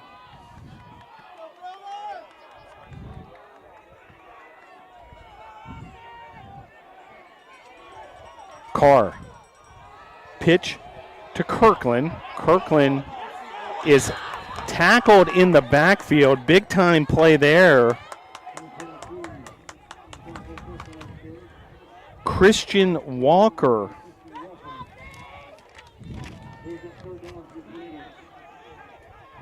So now third down, and the assignment just got that much tougher after that Walker tackle for loss. We'll call it 3rd and 8 from the 23-yard line. Carr with Kirkland to his right. Flag on the play. Carr finds Cole. Cole is in the end zone. The whistle's blew, however, so there was some sort of dead ball foul.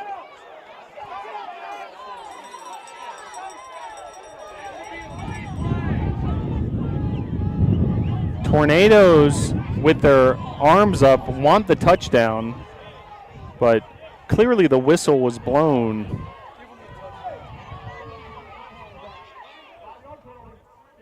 So they're calling it a dead ball defensive offsides.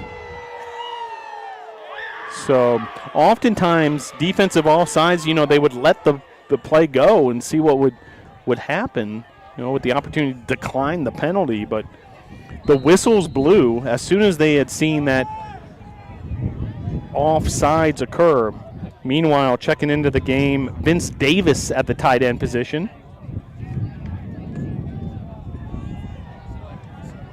As Tornadoes now with another third down opportunity up the middle, and that's going to be stopped short of the first down.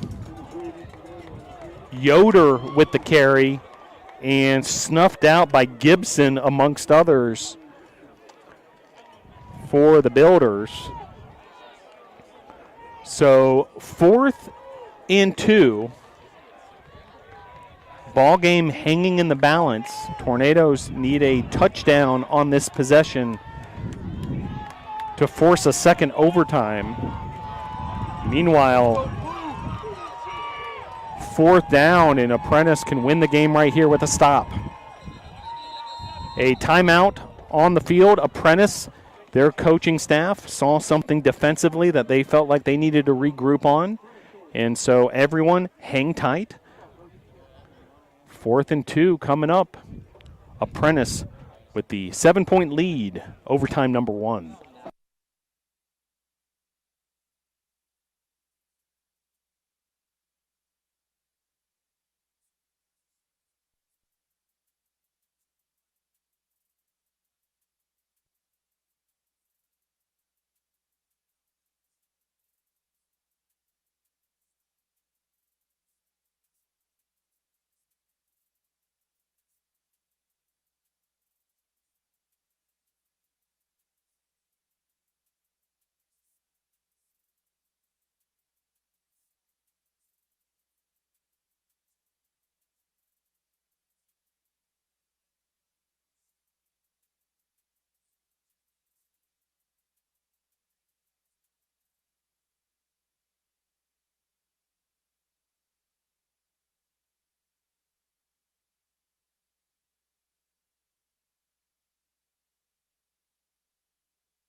Absolutely critical juncture here in this first overtime. 4th and 2 from the 17-yard line. Tornadoes need a first down to stay alive here in this one. A stop will give the win to the visitors.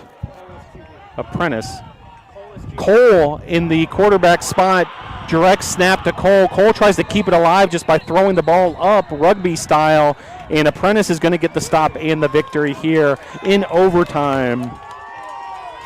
34-27. So a tough finish for the Tornadoes here. The overtime loss. Apprentice 34, Brevard 27. Stick with us. We'll bring you all the final stats and numbers from this one. Your final, Apprentice 34, Brevard 27.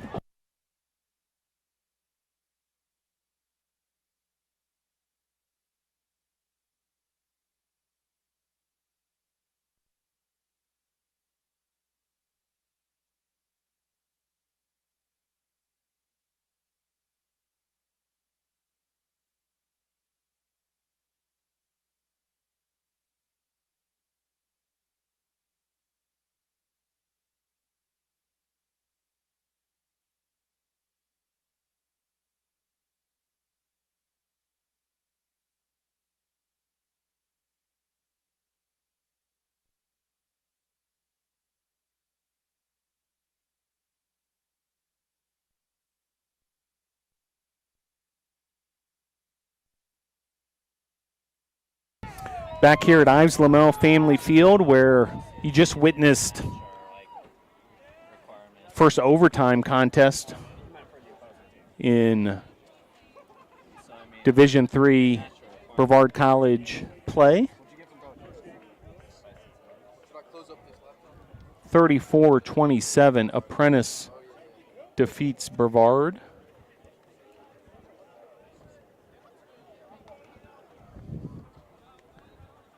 We'll bring you all the numbers here momentarily. This was a game with a lot of ebb and flow.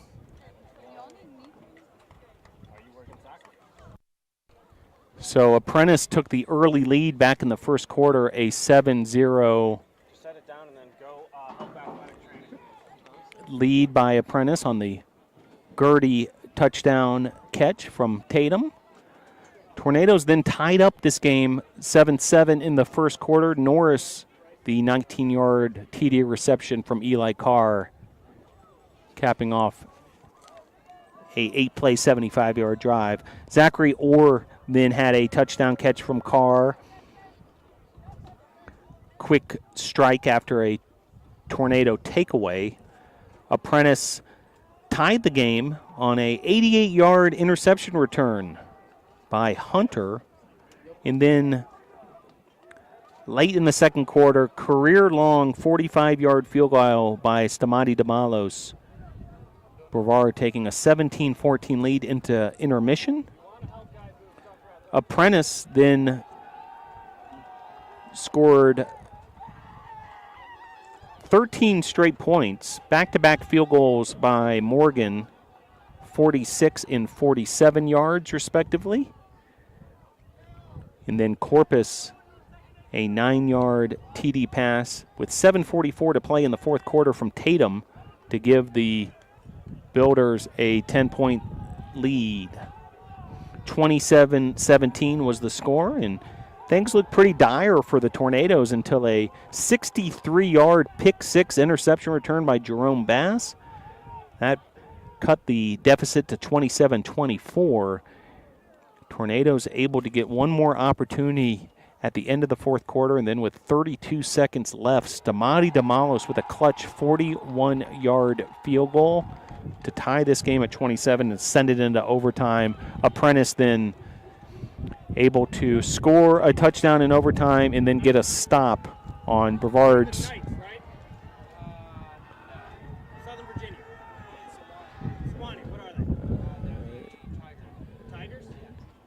So Apprentice able to take the overtime victory. Apprentice 19 first downs to Brevard's 15.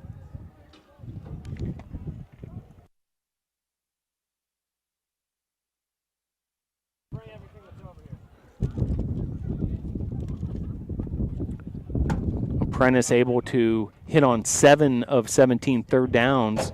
Tornadoes struggled in that department, 3 of 14. Apprentice did attempt 1 fourth down, 1 for 1. Brevard 1 of 2 on fourth down. Total yards in favor of Apprentice, 226 to 197. Passing yards, 173 for Apprentice, 187 for Brevard. Brevard's defense had 3 sacks. Apprentice had 2. And each team had an interception. And Tornadoes also able to get a fumble recovery. Actually 2 in that department. And time of possession lopsided towards the Builders. 47 minutes compared to 28 for the Tornadoes. Individually, Eli Carr for the Tornadoes, 20 of 33 for 187, 2 touchdowns and interception. Mason Tatum, the quarterback for Apprentice, went 19 of 32 for 173, 3 touchdowns and a pick.